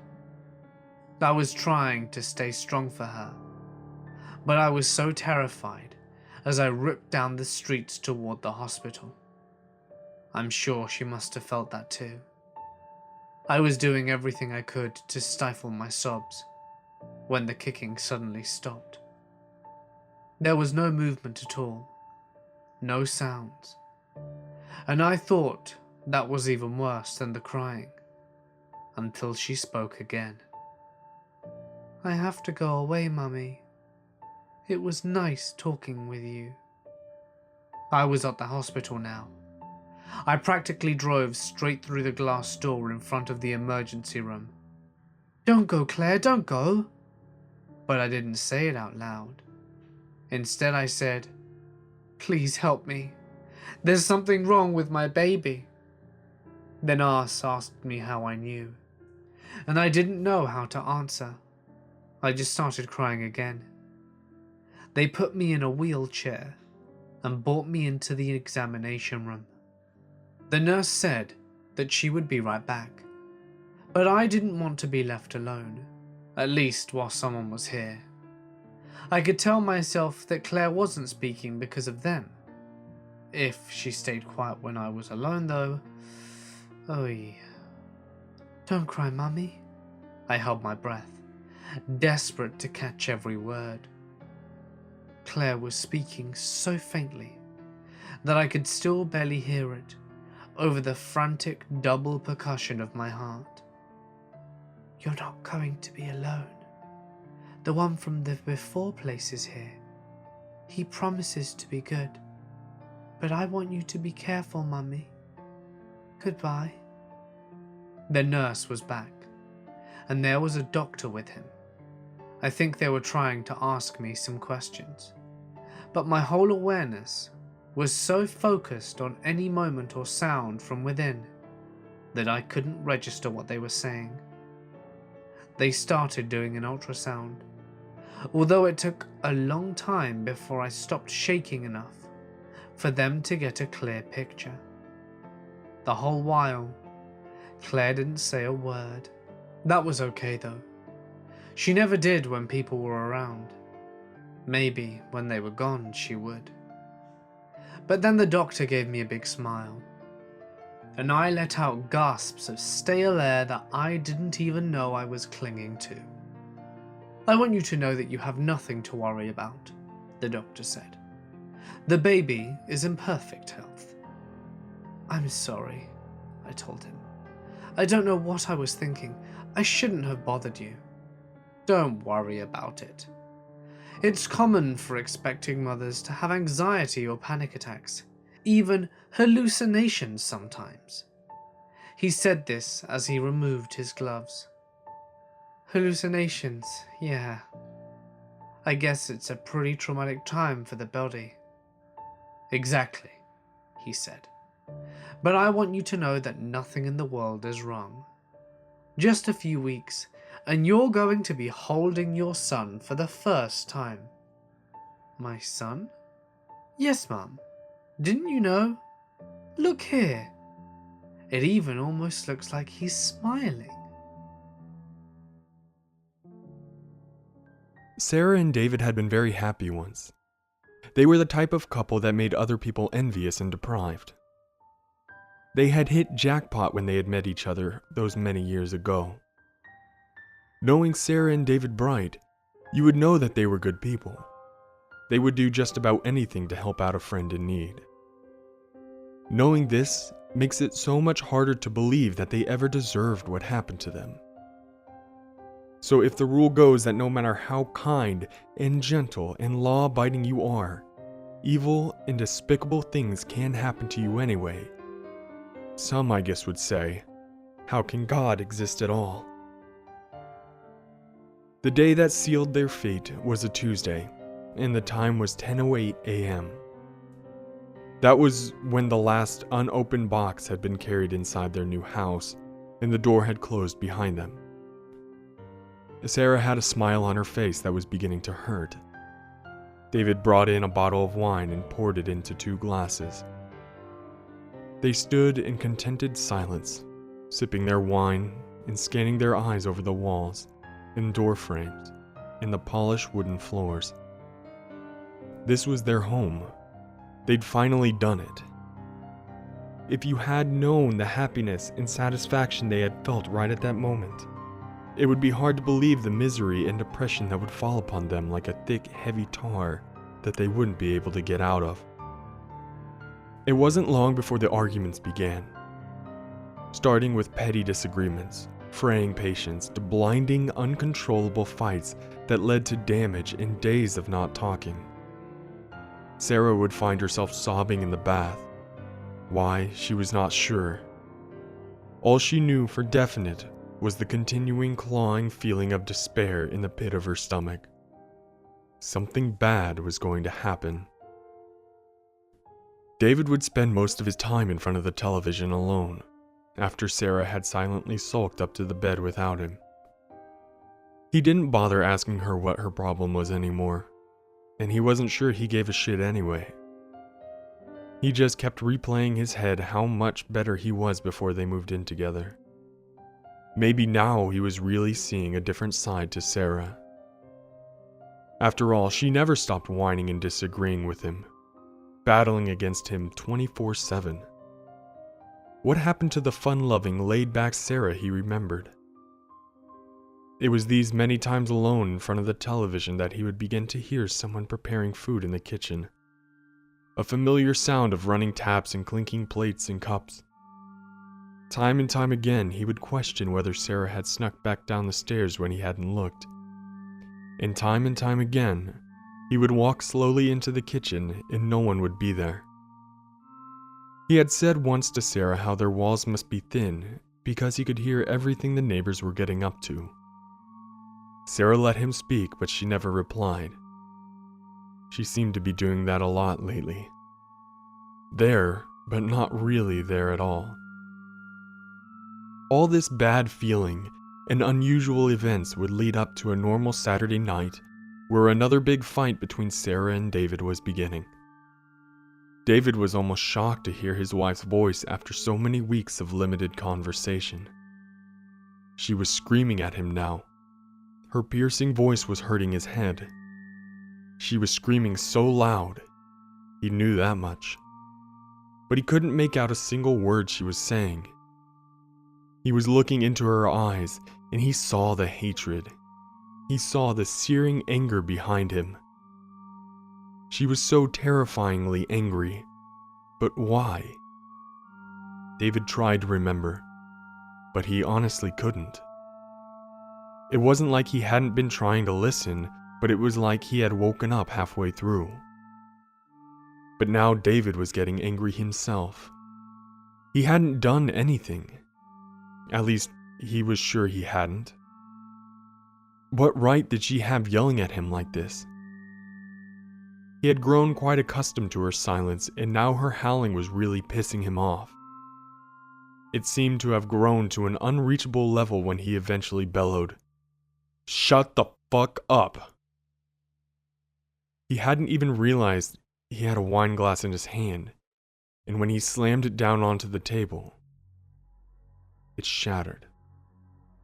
The pain of the broken glass slicing clean into his hand helped to rip him out of the red mist that had descended on him. Beautiful crimson blood began to drip and splatter onto the kitchen table. David took his gaze off his wounded hand and looked up to see Sarah was gone. He heard the faint sound of their bedroom door slamming shut. Jesus Christ, was he stressed. He reached over for his cigarettes, smearing blood accidentally over the packet. He lifted the top to see there was no cigarette left. Frustrated, he threw the empty packet across the room and threw himself back down on the sofa. He didn't want to do this anymore. He was just so tired, so unbelievably tired. At that moment, David's eyes closed, and he began a descent into a deep, dark slumber. Sarah opened her eyes and was faced with the illuminated green numbers on her digital clock. It was 3:15 a.m. She felt hungover, but she hadn't been drinking.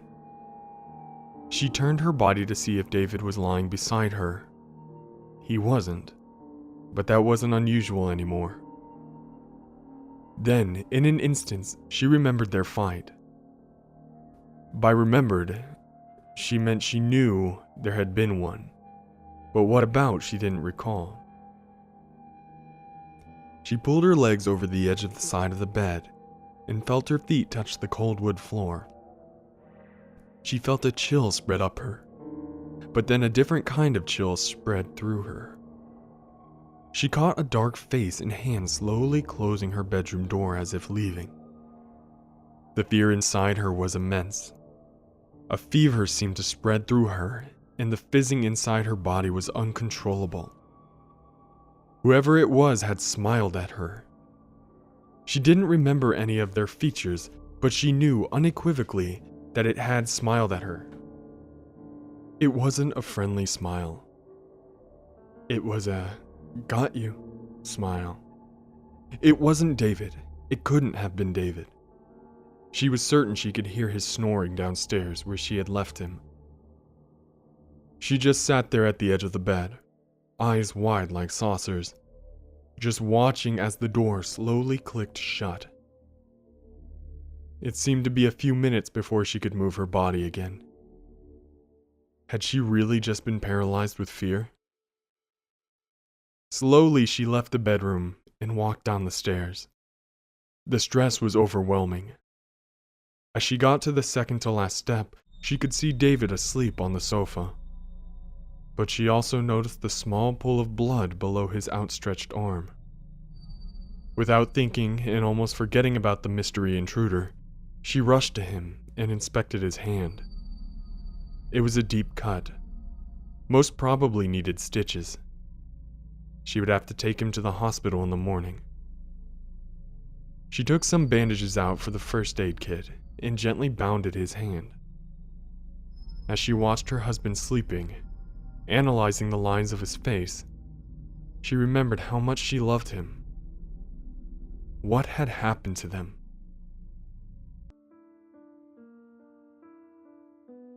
She must have sat back in the armchair after nursing to David and fallen asleep, because when she awoke, she was in the lounge. She looked at the sofa where David no longer was. "David?" she called out. At first it came out like a whisper, but built up volume toward the end. David appeared in the doorway of the kitchen with a piece of buttered toast in his hand. Sarah cleared her throat to speak. "How's your hand? I think we might have to take you to have it stitched up." David looked at her confused and cocked his head. "What?" Sarah was now starting to feel uneasy. "You cut your hand last night. I bandaged it. You were bleeding everywhere and it was quite deep." David pushed his hand into her face like an unruly child. Sarah stared hard at his hand. It was fine. No cut or wound of any kind. Her mind began reeling. She didn't feel so good. "What are you going on about, Sarah?" he said, irritated. Sarah sat there in disbelief. It wasn't a dream.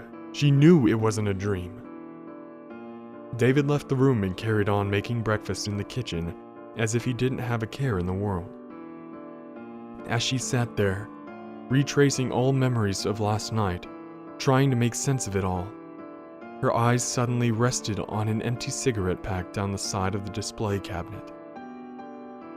That uncontrollable fizzing feeling seized her body again. It was a cigarette packet covered in blood. She almost flung herself across the room to retrieve it. Yes, it was David's empty cigarette packet with dried dark brownish blood on it. When she shoved it in David's face a moment later, David's body language completely changed. She saw the man that she loved turn into a small, vulnerable child. She could tell looking into his pale, clammy face that he was remembering finally the events of last night. Like the banks of the river had burst and the water was flooding into his mind. He turned from her, and as he walked away, she heard him whisper under his breath, "What is happening to us?" She had never in her entire life felt so alone and out of control. A week after that event, Sarah and David seemed to be walking around like zombies, getting up, going to work, and eating dinner separately. Sarah sleeping in their bed, David sleeping on the sofa. Close friends and family began to suspect that there were problems in the marriage, but didn't dare ask. One afternoon, Sarah caught David rubbing his neck and coughing, but his coughing was more like retching, and he was struggling to breathe. Sarah asked him how long he had it, and he said a couple of days. She took the cough syrup out of the cupboard and placed it on the table in front of him, and that was the only act of sympathy she gave. But soon his retching and coughing was keeping her up at night. She found herself staring at the ceiling, listening to that awful noise, praying that it would stop. The sound of it filling her with such dread, she began to sob. She sobbed until she fell asleep, hoping for a second that she never woke up. She was half asleep, but she came to the realization that someone was tucking the sheets around her body. Like she, a mother, tucking her child in. But instead of love and security, it felt like someone was trying to imprison her, trying to immobilize her. She opened her eyes, but her vision was blurry. The voice that filled the room that night made her wet the bed. It was a raspy, like scraping gravelly voice, and it sang her a lullaby. Hang the man, so he swings gently in the breeze. Cut him down and slice his crown, and feed him all to me. The terror that she felt was overwhelming. It felt like it had such a hold on her, she was going to implode. Sweat soaked her entire body as she rattled with an unimaginable cold. The lullaby was repeated multiple times and then came to an abrupt stop.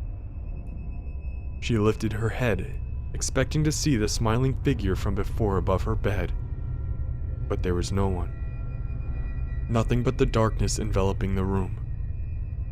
Her head wouldn't stop racing. She couldn't catch a breath. She needed to get out of this house. She needed to escape right away.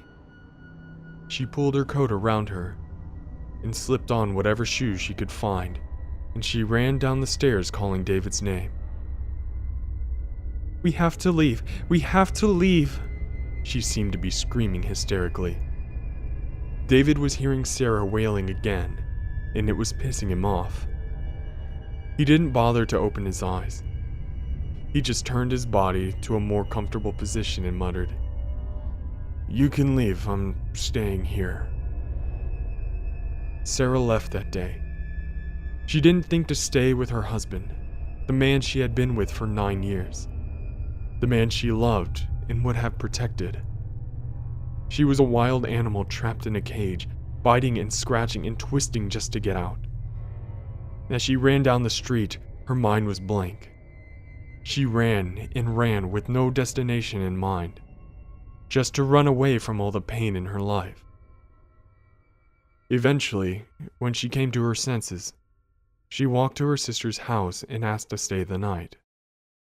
Her sister, of course, understood. The sister she saw in front of her was weary, scared, and pale. "Have you had a fight with David?" Sarah just replied. Can I sleep? Can I just sleep, please?" So Sarah's sister settled her in and looked over her little sister with concern. In the morning, Sarah's sister convinced her to have a hearty breakfast, cup of tea, and go home and make things up with David. She lectured her about how they were good together, and that the move and worrying about finances had probably stressed them out, and they were taking it out on each other. Sarah ate her breakfast, thanked her sister for her help, and walked home. She felt so much better, lighter, brighter, but as she approached the house, her stomach dropped. She didn't want to go inside. She never wanted to go inside again, but she was going to make things up with David. She was going to convince him to sell the house. As she pushed her key into the lock, that awful consuming sickness began to push stomach acid up to her throat. She wasn't sure she could do it. With the last shred of courage she had left, she turned the lock and walked inside. As soon as she was in the house, she heard running water. The noise was strangely soothing. She began to call out his name as she climbed the stairs. Every step she took, she strained her ears to hear any movements around her. As she reached the landing, she noticed water seeping out from underneath the bathroom door. "David?" No answer. She knew in an instant that when she opened that door, her life was going to change. Something so bad she couldn't stomach it was going to be behind that door. She had to see it. She had to finish whatever this was. So she placed her sweaty palm onto the door handle and opened the door. The scene she saw before her stole all the air from her lungs. Weird spots began to dance in front of her eyes. There was David. He was hanging in mid-air. He was staring right at her, eyes filled with terror and despair. He began to make that coughing, retching sound again, but it sounded muffled in Sarah's ears. All she could hear was her heart pounding in her head. They stared at each other for a minute, in complete and utter disbelief. Sarah staring up at him, and David staring down at her. Water was still pouring over the sides of the overflowing bath and filled up the floor around her trainers. She slowly looked down at her feet and watched it slither around her foot as if it was an island. And that is when she saw it. 2 footprints in the water. 2 footprints devoid of water. As if someone invisible was standing there, holding David up with their bare hands. And before Sarah could piece it all together, an all too familiar lullaby broke the suffocating silence.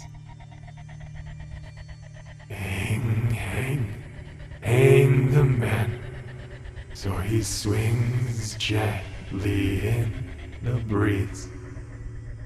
Cut him down and slice his crown, and feed him all to me. Hi, it's me. I know that it must be a surprise to hear from me after so long, but I never have been good at goodbyes. I'm in the complex right now at the time of this recording, waiting for you to come back with more supplies. And I thought I'd finally explain just what happened. How you and I got here, and why I left. I owe you that much. Well, I suppose I'll start at the beginning. When I was a girl, I remember looking at the stars every night through my telescope at my parents' summer home. So many little lights. Too many to count. I wanted to go up there so bad. You see, they represented the future to me. I was always taught that the day we reached the stars was the day the future would arrive. It was all I could think about. It became my obsession, my passion. Every day I would go to the library and just learn. Learn about space shuttles, learn about the dangers of space, learn about theories from the Big Bang to the 3 laws of robotics and everything in between.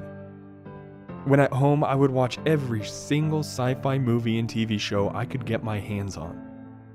There was never enough time in the day to learn it all.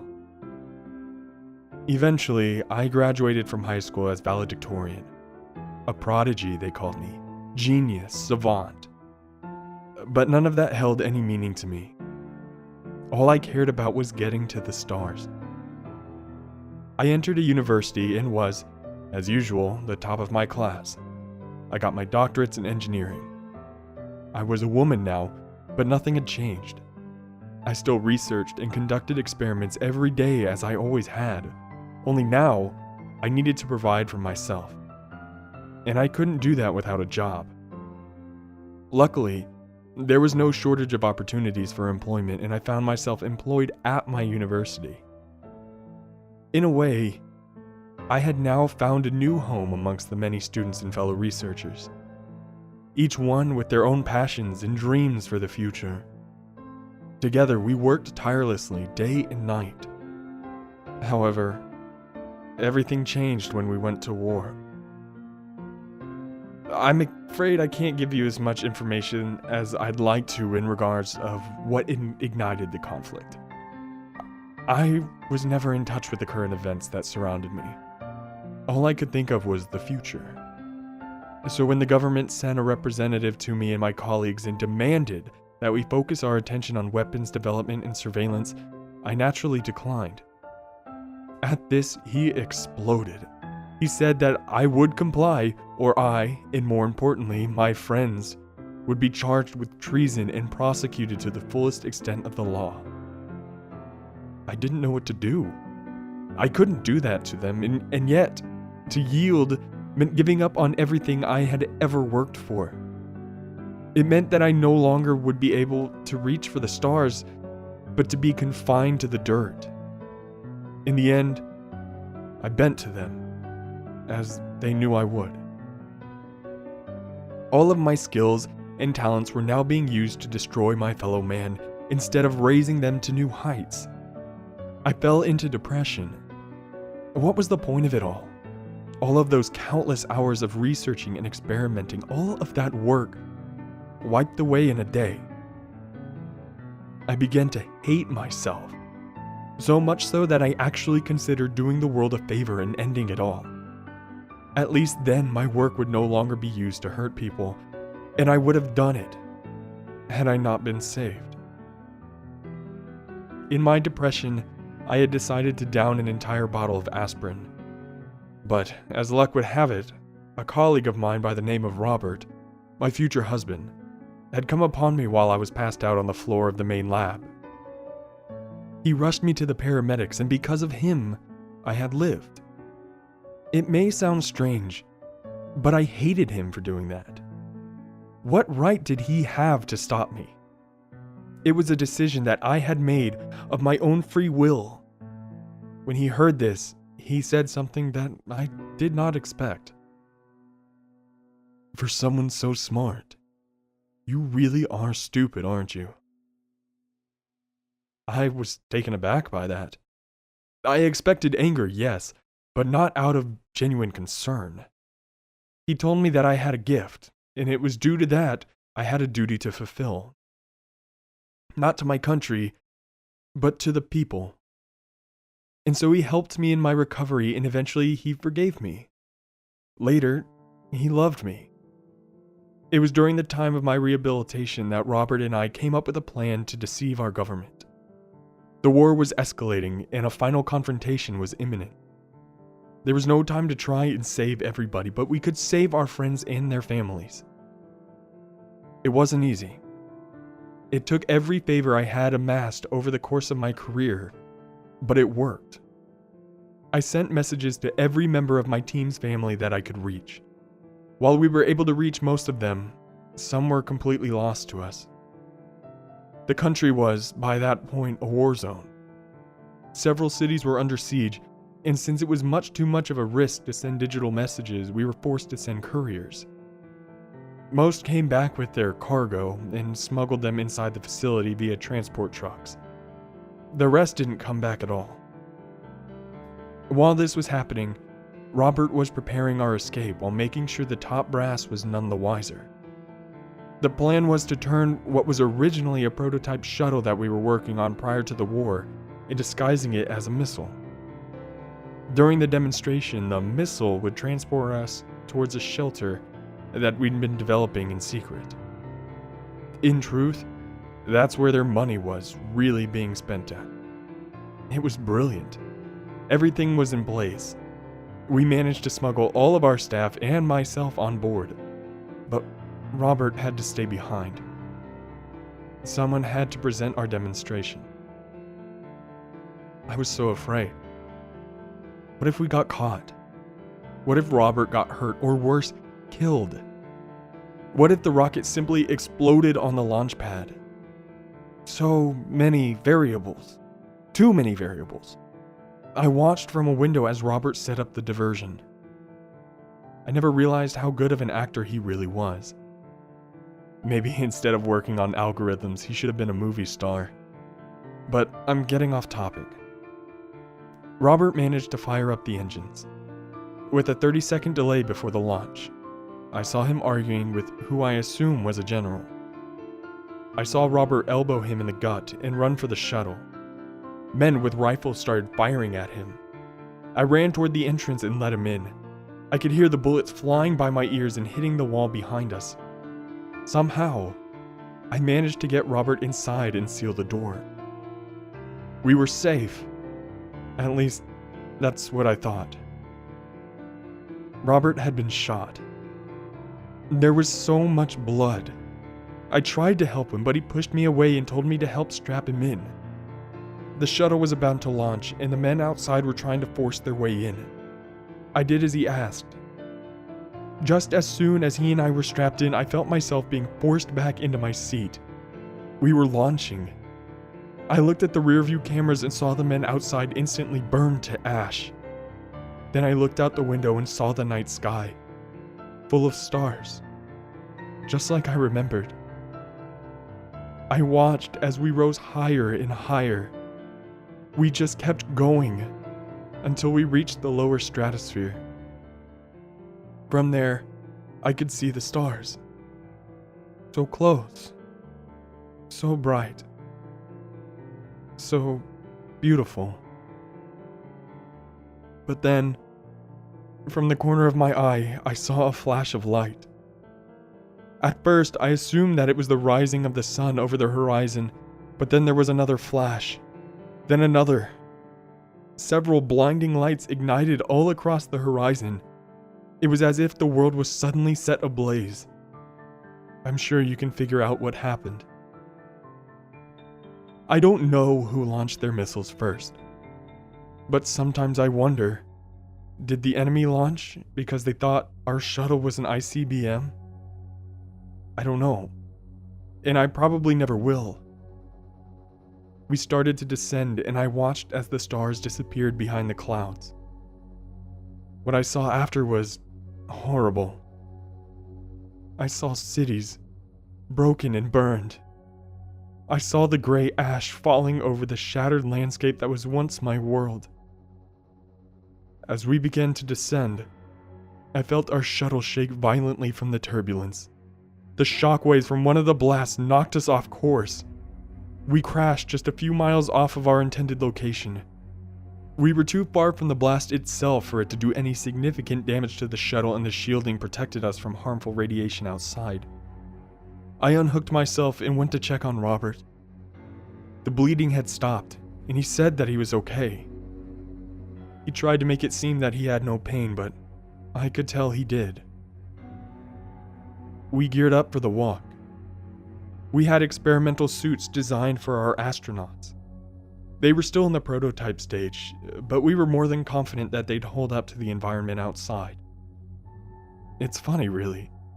Suits that I had helped develop for space travel were instead being used on Earth.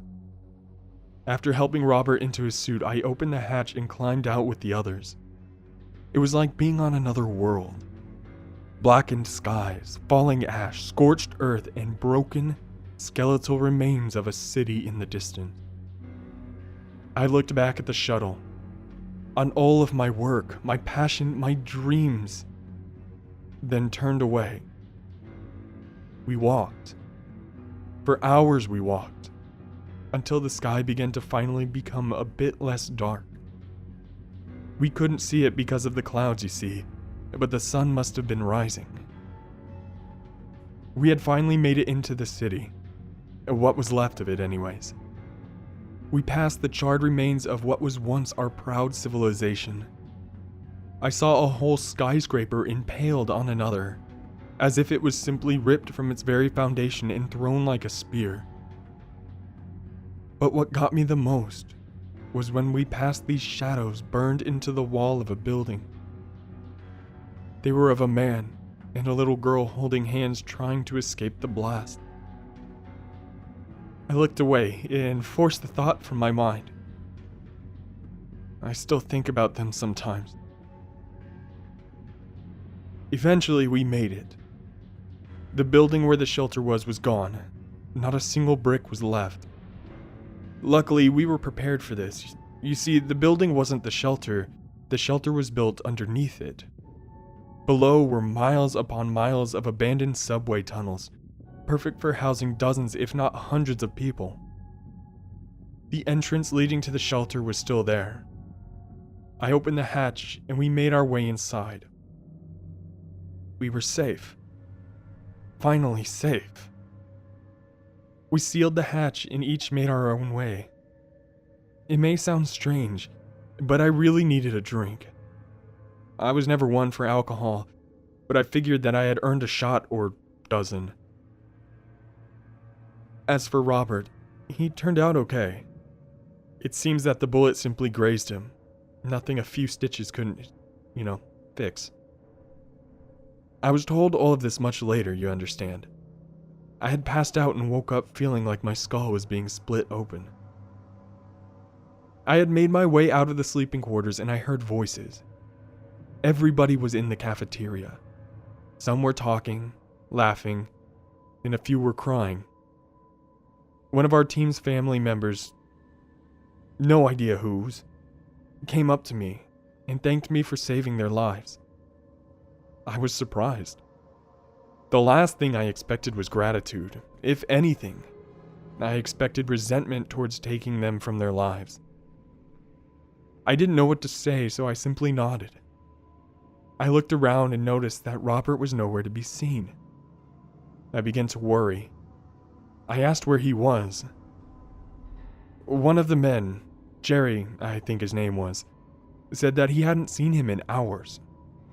I began to search for him, making my way through the facility. I felt like I had been walking for hours. Unlike Robert, I was not familiar with the layout of the shelter, so I was completely lost. Eventually, I headed back the way I came and went to lie down in the sleeping quarters. It was there that I found him. He was scribbling in some notebook and muttering to himself, almost as if nothing had changed. I could see his bandage underneath his shirt. I don't remember if I called out his name, gasped, or even did anything at all besides just stand there.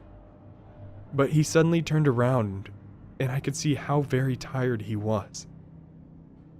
I asked if he was okay, but he just said that he had a plan to fix everything, and that he just needed a little more time. Time for what? I asked. He didn't say anything, instead choosing to go back to writing in his notebook. I didn't know what else to do, so I just left him there to do whatever it was that was so important. I didn't see much of Robert in the next few weeks, and when I did, he was always mulling over his notes and talking to himself. The only time I ever saw him like that before was when we were working on this shelter. This time, though, it was almost as if he was even more invested in his work. What he was working on, though, I didn't know. I gave him his space, partially because I knew he was busy and partially because he was starting to scare me. Things were starting to get bad around the complex. People were starting to crack. They were here because of Robert, and I, and it was us that they looked to for answers. So what are we going to do? Where's Robert? How long are we going to be down here? My son's got diabetes. Do we have enough insulin? On and on it went. I wanted to give them answers, I really did, but I had none. Robert planned everything. I just helped him whenever he asked.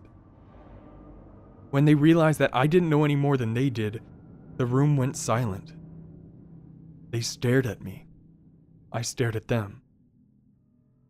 I didn't know what else to do, so I just left. Later, I heard several people arguing with each other. Some spent their whole day crying. I pretended that I couldn't hear. Then one day, he woke me up in the middle of the night, this look of pure excitement on his face. "I've done it, Francine." "Done what?" I asked, perplexed. "I've found a way to save us, save everybody," he exclaimed with such energy that I had to tell him to keep it down or he'd wake the others. I could see the deep dark bags under his eyes. "When was the last time you slept?" I asked, feeling more than a little concerned. 2, 3 days, not sure really, but that doesn't matter, I've done it. I started to ask him just what in God's name he was talking about when he interrupted me. "You'll see." He kissed me on the forehead and left me there, staring after him as he receded into the shadows. That was the last time I saw him alive. It was the scream that woke me. I jumped out of bed and ran from the room, looking for the source of the scream. I was so afraid. Had it finally happened? Were they finally starting to kill each other? Then, down the hall, I saw them. Everyone was gathered in front of Robert's office. My stomach tightened. I felt sick. As I approached, the crowd silently cleared the way. I made my way through the crowd. Then I saw him. Robert was sitting in his chair behind his desk, this little frown on his face. In his dangled hand was a half-empty bottle of pills. He stood there staring, not feeling. It just didn't seem real. Robert would not do that. Robert couldn't do that. Not after everything that we went through. I hit him. I screamed at him. How could he? How dare he? He saved my life when I tried to do the same thing. And now after all that, after all we went through, he just left me here? Alone? Bastard. His body was cremated. I wasn't there to see it. I couldn't. I stayed in my quarters for the next few days. I spent most of my time sleeping, dreaming of starless skies. It was a week later when it started happening. There were shots. This time it was a family. The father was one of the grad students that had been with me and Robert from the very beginning. Looking at the scene, it was obvious that he had killed his children first, then his wife, then himself. The most disturbing part was that there was no sign of a struggle. That hit me hard. They had just given up. Unable to face the next day, they just checked out. That night, another family was gone. The day after that, a man and his wife. A month later, there was less than half. A week after that, there was no one. No one but me. I took it upon myself to cremate them. I wasn't even shocked. When you see something enough times, it loses its ability to shock and frighten you. I took them, one at a time, to the furnace. And when there was nobody left, I went back to my quarters. How long I stayed there, I couldn't tell you. It's easy to lose track of time when you're underground. Eventually, I got up and left the room. What the point of it was, I didn't know, but I had to get out of there. I walked. I walked and walked until I found myself in another part of the complex I hadn't seen before. That's when I met you. I was so confused when I saw it. All of that equipment and I don't even know what. I always knew that Robert was a genius in his field, but not on that level. I look back and I still feel like it was some sort of a dream. But it wasn't, was it? You were real. You scared the hell out of me, you know. I mean, how often do you meet a real AI? But I'm really glad I met you. If I hadn't found you that day, I don't know what I would have done. I probably would have joined the others and just... You saved me. You really did. I never would have made it if it wasn't for you. Not just because of all the work you helped me with in keeping this place running, and not because of all the food you brought in from the outside, but because you didn't leave me alone. And I never wanted to leave you alone. I promised myself that I'd never do that to you. But I have to break my promise. I'm dying. I'm so sorry. I know it's not fair, and I know it's not right, but it is the truth. I'm going to leave this message in your databanks on your next maintenance check. It should play in exactly 1 year. By then I'll be gone. But if you ever feel alone, I want you to look up at the stars. Because somewhere out there, among those countless lights, will be me, smiling down at you. I've got to go now. I'll miss you. I'll remember you. Will you remember me?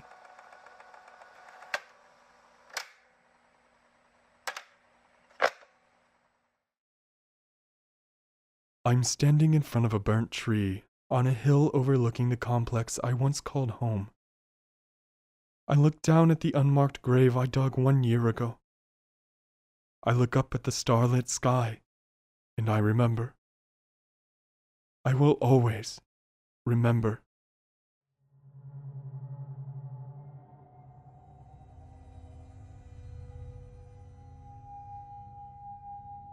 Up until January 12th of 2047, it was widely accepted that the ex-planet Pluto was accompanied by 5 natural satellites: Charon, Nix, Hydra, Kerberos, and Styx. The crew of the deep space exploration vessel Hermes discovered a 6th moon while photographing the distant planet as they orbited Neptune before their final journey home.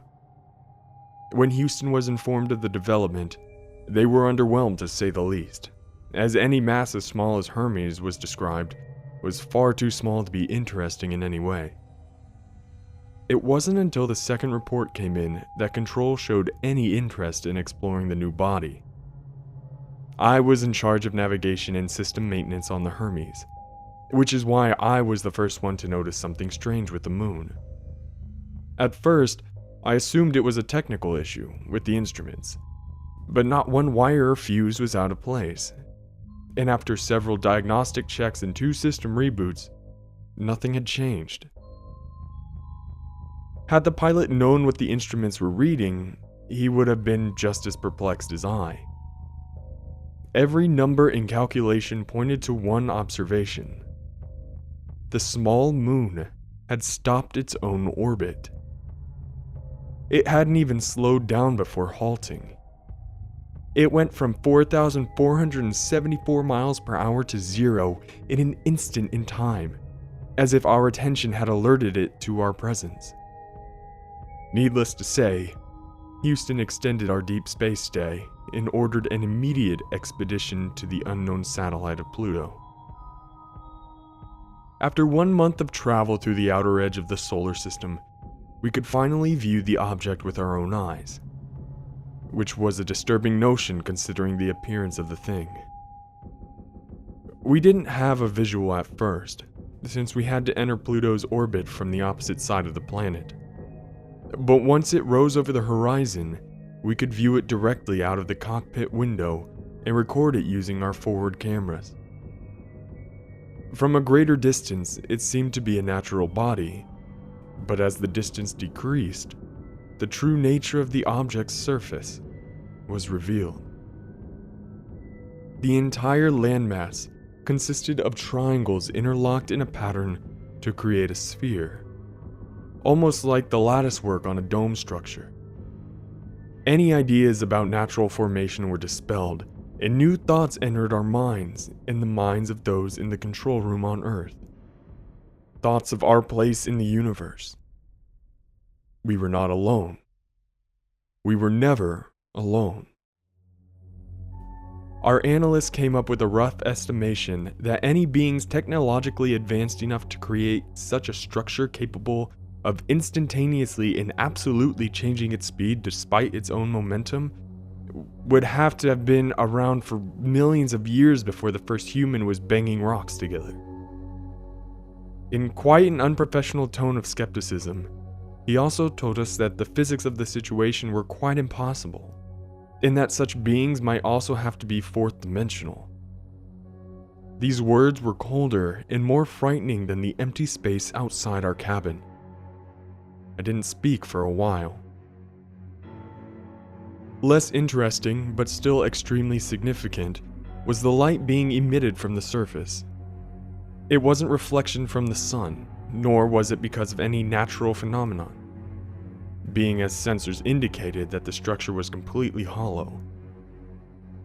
It was a bright white neon glow coming from outlines of each triangle. And seeing as measurement and calculations concluded that there were more than 100 billion panels making up the surface, the light was verging on blinding.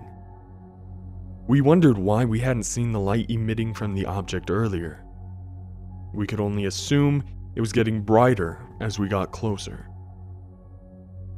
Because the satellite was stationary, and we had to remain in orbit to keep from crashing to Pluto's surface, we only had a limited amount of time to observe.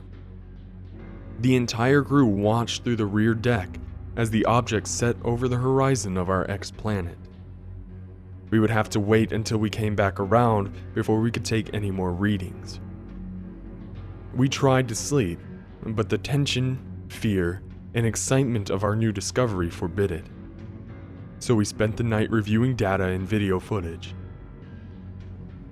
Because we were orbiting in geosynchronous orbit, and because one day on Pluto lasts more than 6 times as long on Earth, it was approximately 72 hours before we could see the mystery object again. Our eyes widened as it peeked over the horizon. A lot had changed. It was now roughly twice its original size, and the white neon light had changed to a vibrant orange color. This would have been startling in itself, but considering that our telescope hadn't picked up any change in the object since we had left Neptune more than a month ago, we couldn't help but feel that it knew we were there, and that its new appearance definitely suggested that we weren't safe. Our initial fears were instantly confirmed when the Hermes suddenly began to creak and moan, and a low humming noise could be heard outside the ship. Because there is no air in space, there is nothing to carry sound waves, which is why the entire crew immediately began to search every instrument and dashboard in the ship for answers. We soon found that the source of the noise was in fact coming from the object when the entire ship went dark. Engines, electronic systems, boosters, escape pods, emergency systems, life support. Everything was down. The only source of light was the moon itself, which bathed every inch of the ship in that sinister glow, which had now turned bright red. The humming intensified as our communications officer tried frantically to reach Houston. None of us tried to comfort or help him, as we were in awe of the growing alien structure. He started to tear up as his breaths got shorter and quicker. He eventually passed out after trying in vain to get a signal out for at least 3 minutes. As I and the remaining crew found out later, unconsciousness would have been preferable considering the events that were about to transpire. All noise stopped abruptly as our systems came back online, as if nothing had ever happened. I immediately hit record on the forward and aft cameras in case anything else were to happen. The structure began to flip and spin in ways that didn't seem possible. The massive sphere seemed to be turning inside out, and yet not moving at all. It spun faster than the eye could conceive, and yet stayed perfectly still all at the same time. Simply viewing the event made me and the other crew members nauseous and dizzy. The captain threw up on the floor and passed out. The rest of us simply tried to look away, but the feeling kept intensifying. Each of us dropped to the floor covered in our own vomit, one after the other. I fell to my knees. Blood was pouring from my nose and mixing with the previous contents of my stomach on the floor. The last thing I saw before my vision went dark was my own reflection in the glass of the forward observation deck. My comrades were piled around me on the floor, bloody-nosed and covered in bile. There was a figure behind me. It was standing. It clearly wasn't a crew member.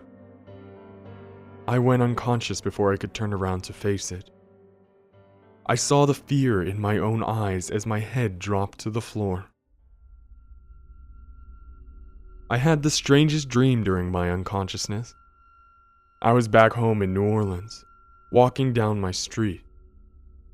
Every light in the city was off, but I could still see by the light of the burning buildings and cars on the street. Bodies were piled up in the alleyways, some charred and burned, some still ablaze. I got to the end of the street and looked out into the bay. There was no water, only the deep mud of the riverbed. Rotting fish filled the air. I turned around to see the bodies of my wife and son laying in the road. That pulled me out of it. My eyes opened slowly. My head was killing me. My vision was blurry, and I could barely move. I had been placed up against the wall of the room. Had a crew member moved me? I didn't care. I had more important questions. Our communications officer was seated on my left near the corner, also leaning up against the wall and still unconscious. My vision was clearing up.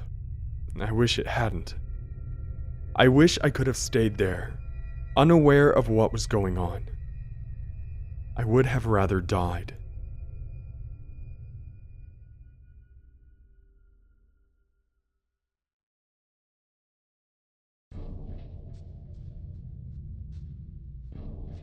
I looked to my right.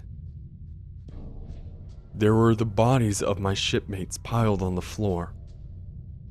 All of them had their eyes wide open, their pupils completely blacked out except, of course, for the blood that was dripping out of their tear ducts. Standing at least 8 feet over the corpses of my friends was the figure I had seen earlier. My heart started pounding the moment I looked up. It had inky black skin which shimmered in the light of the moon. Its body was completely featureless except for 3 vertical lines across its face that were glowing with the same intensity and color as the panels on the structure. Its arm was outstretched. Its fingers were wrapped around the head of our captain in such a fashion that his face was completely covered. The captain's arms were stretched out behind his body. His knees were still on the floor, but his back was arched as if every muscle in his body was tensed. He shook with the strain of his own muscles flexing, and I could hear him moaning in a painful manner. Kill it. I had to. I had to do something. I couldn't just let this happen. I was clearly next in line for whatever that thing was doing to my comrades. Kill it now. What was I supposed to do?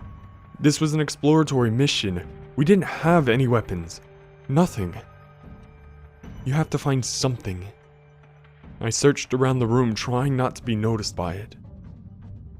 There, a pair of scissors laying on the floor between me and the communications officer.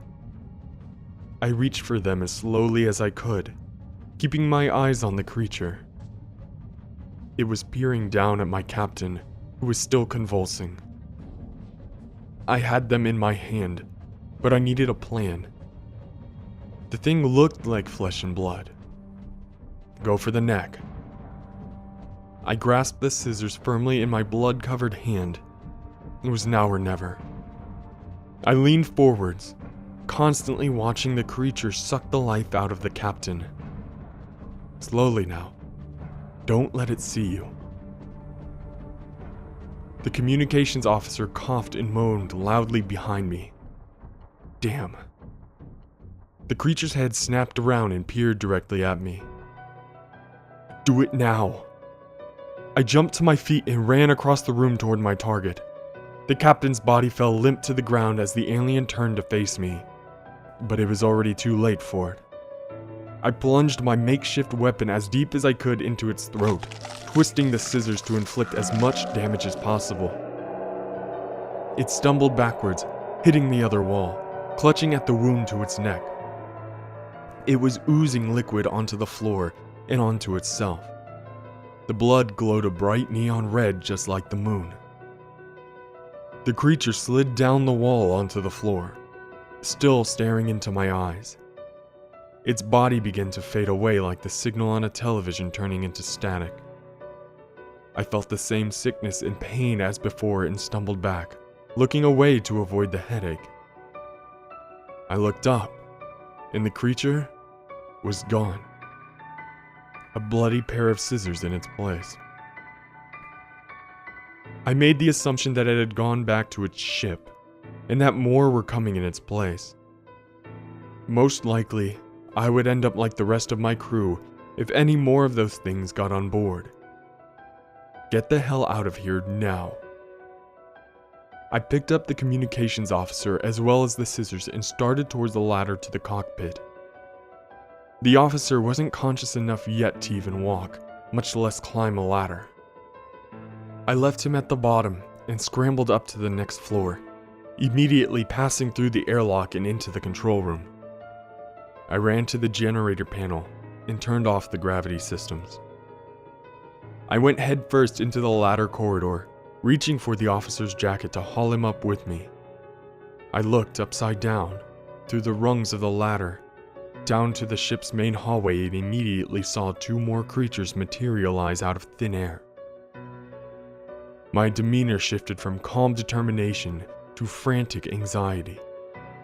I threw the communications officer into the cockpit and slammed the airtight hatch.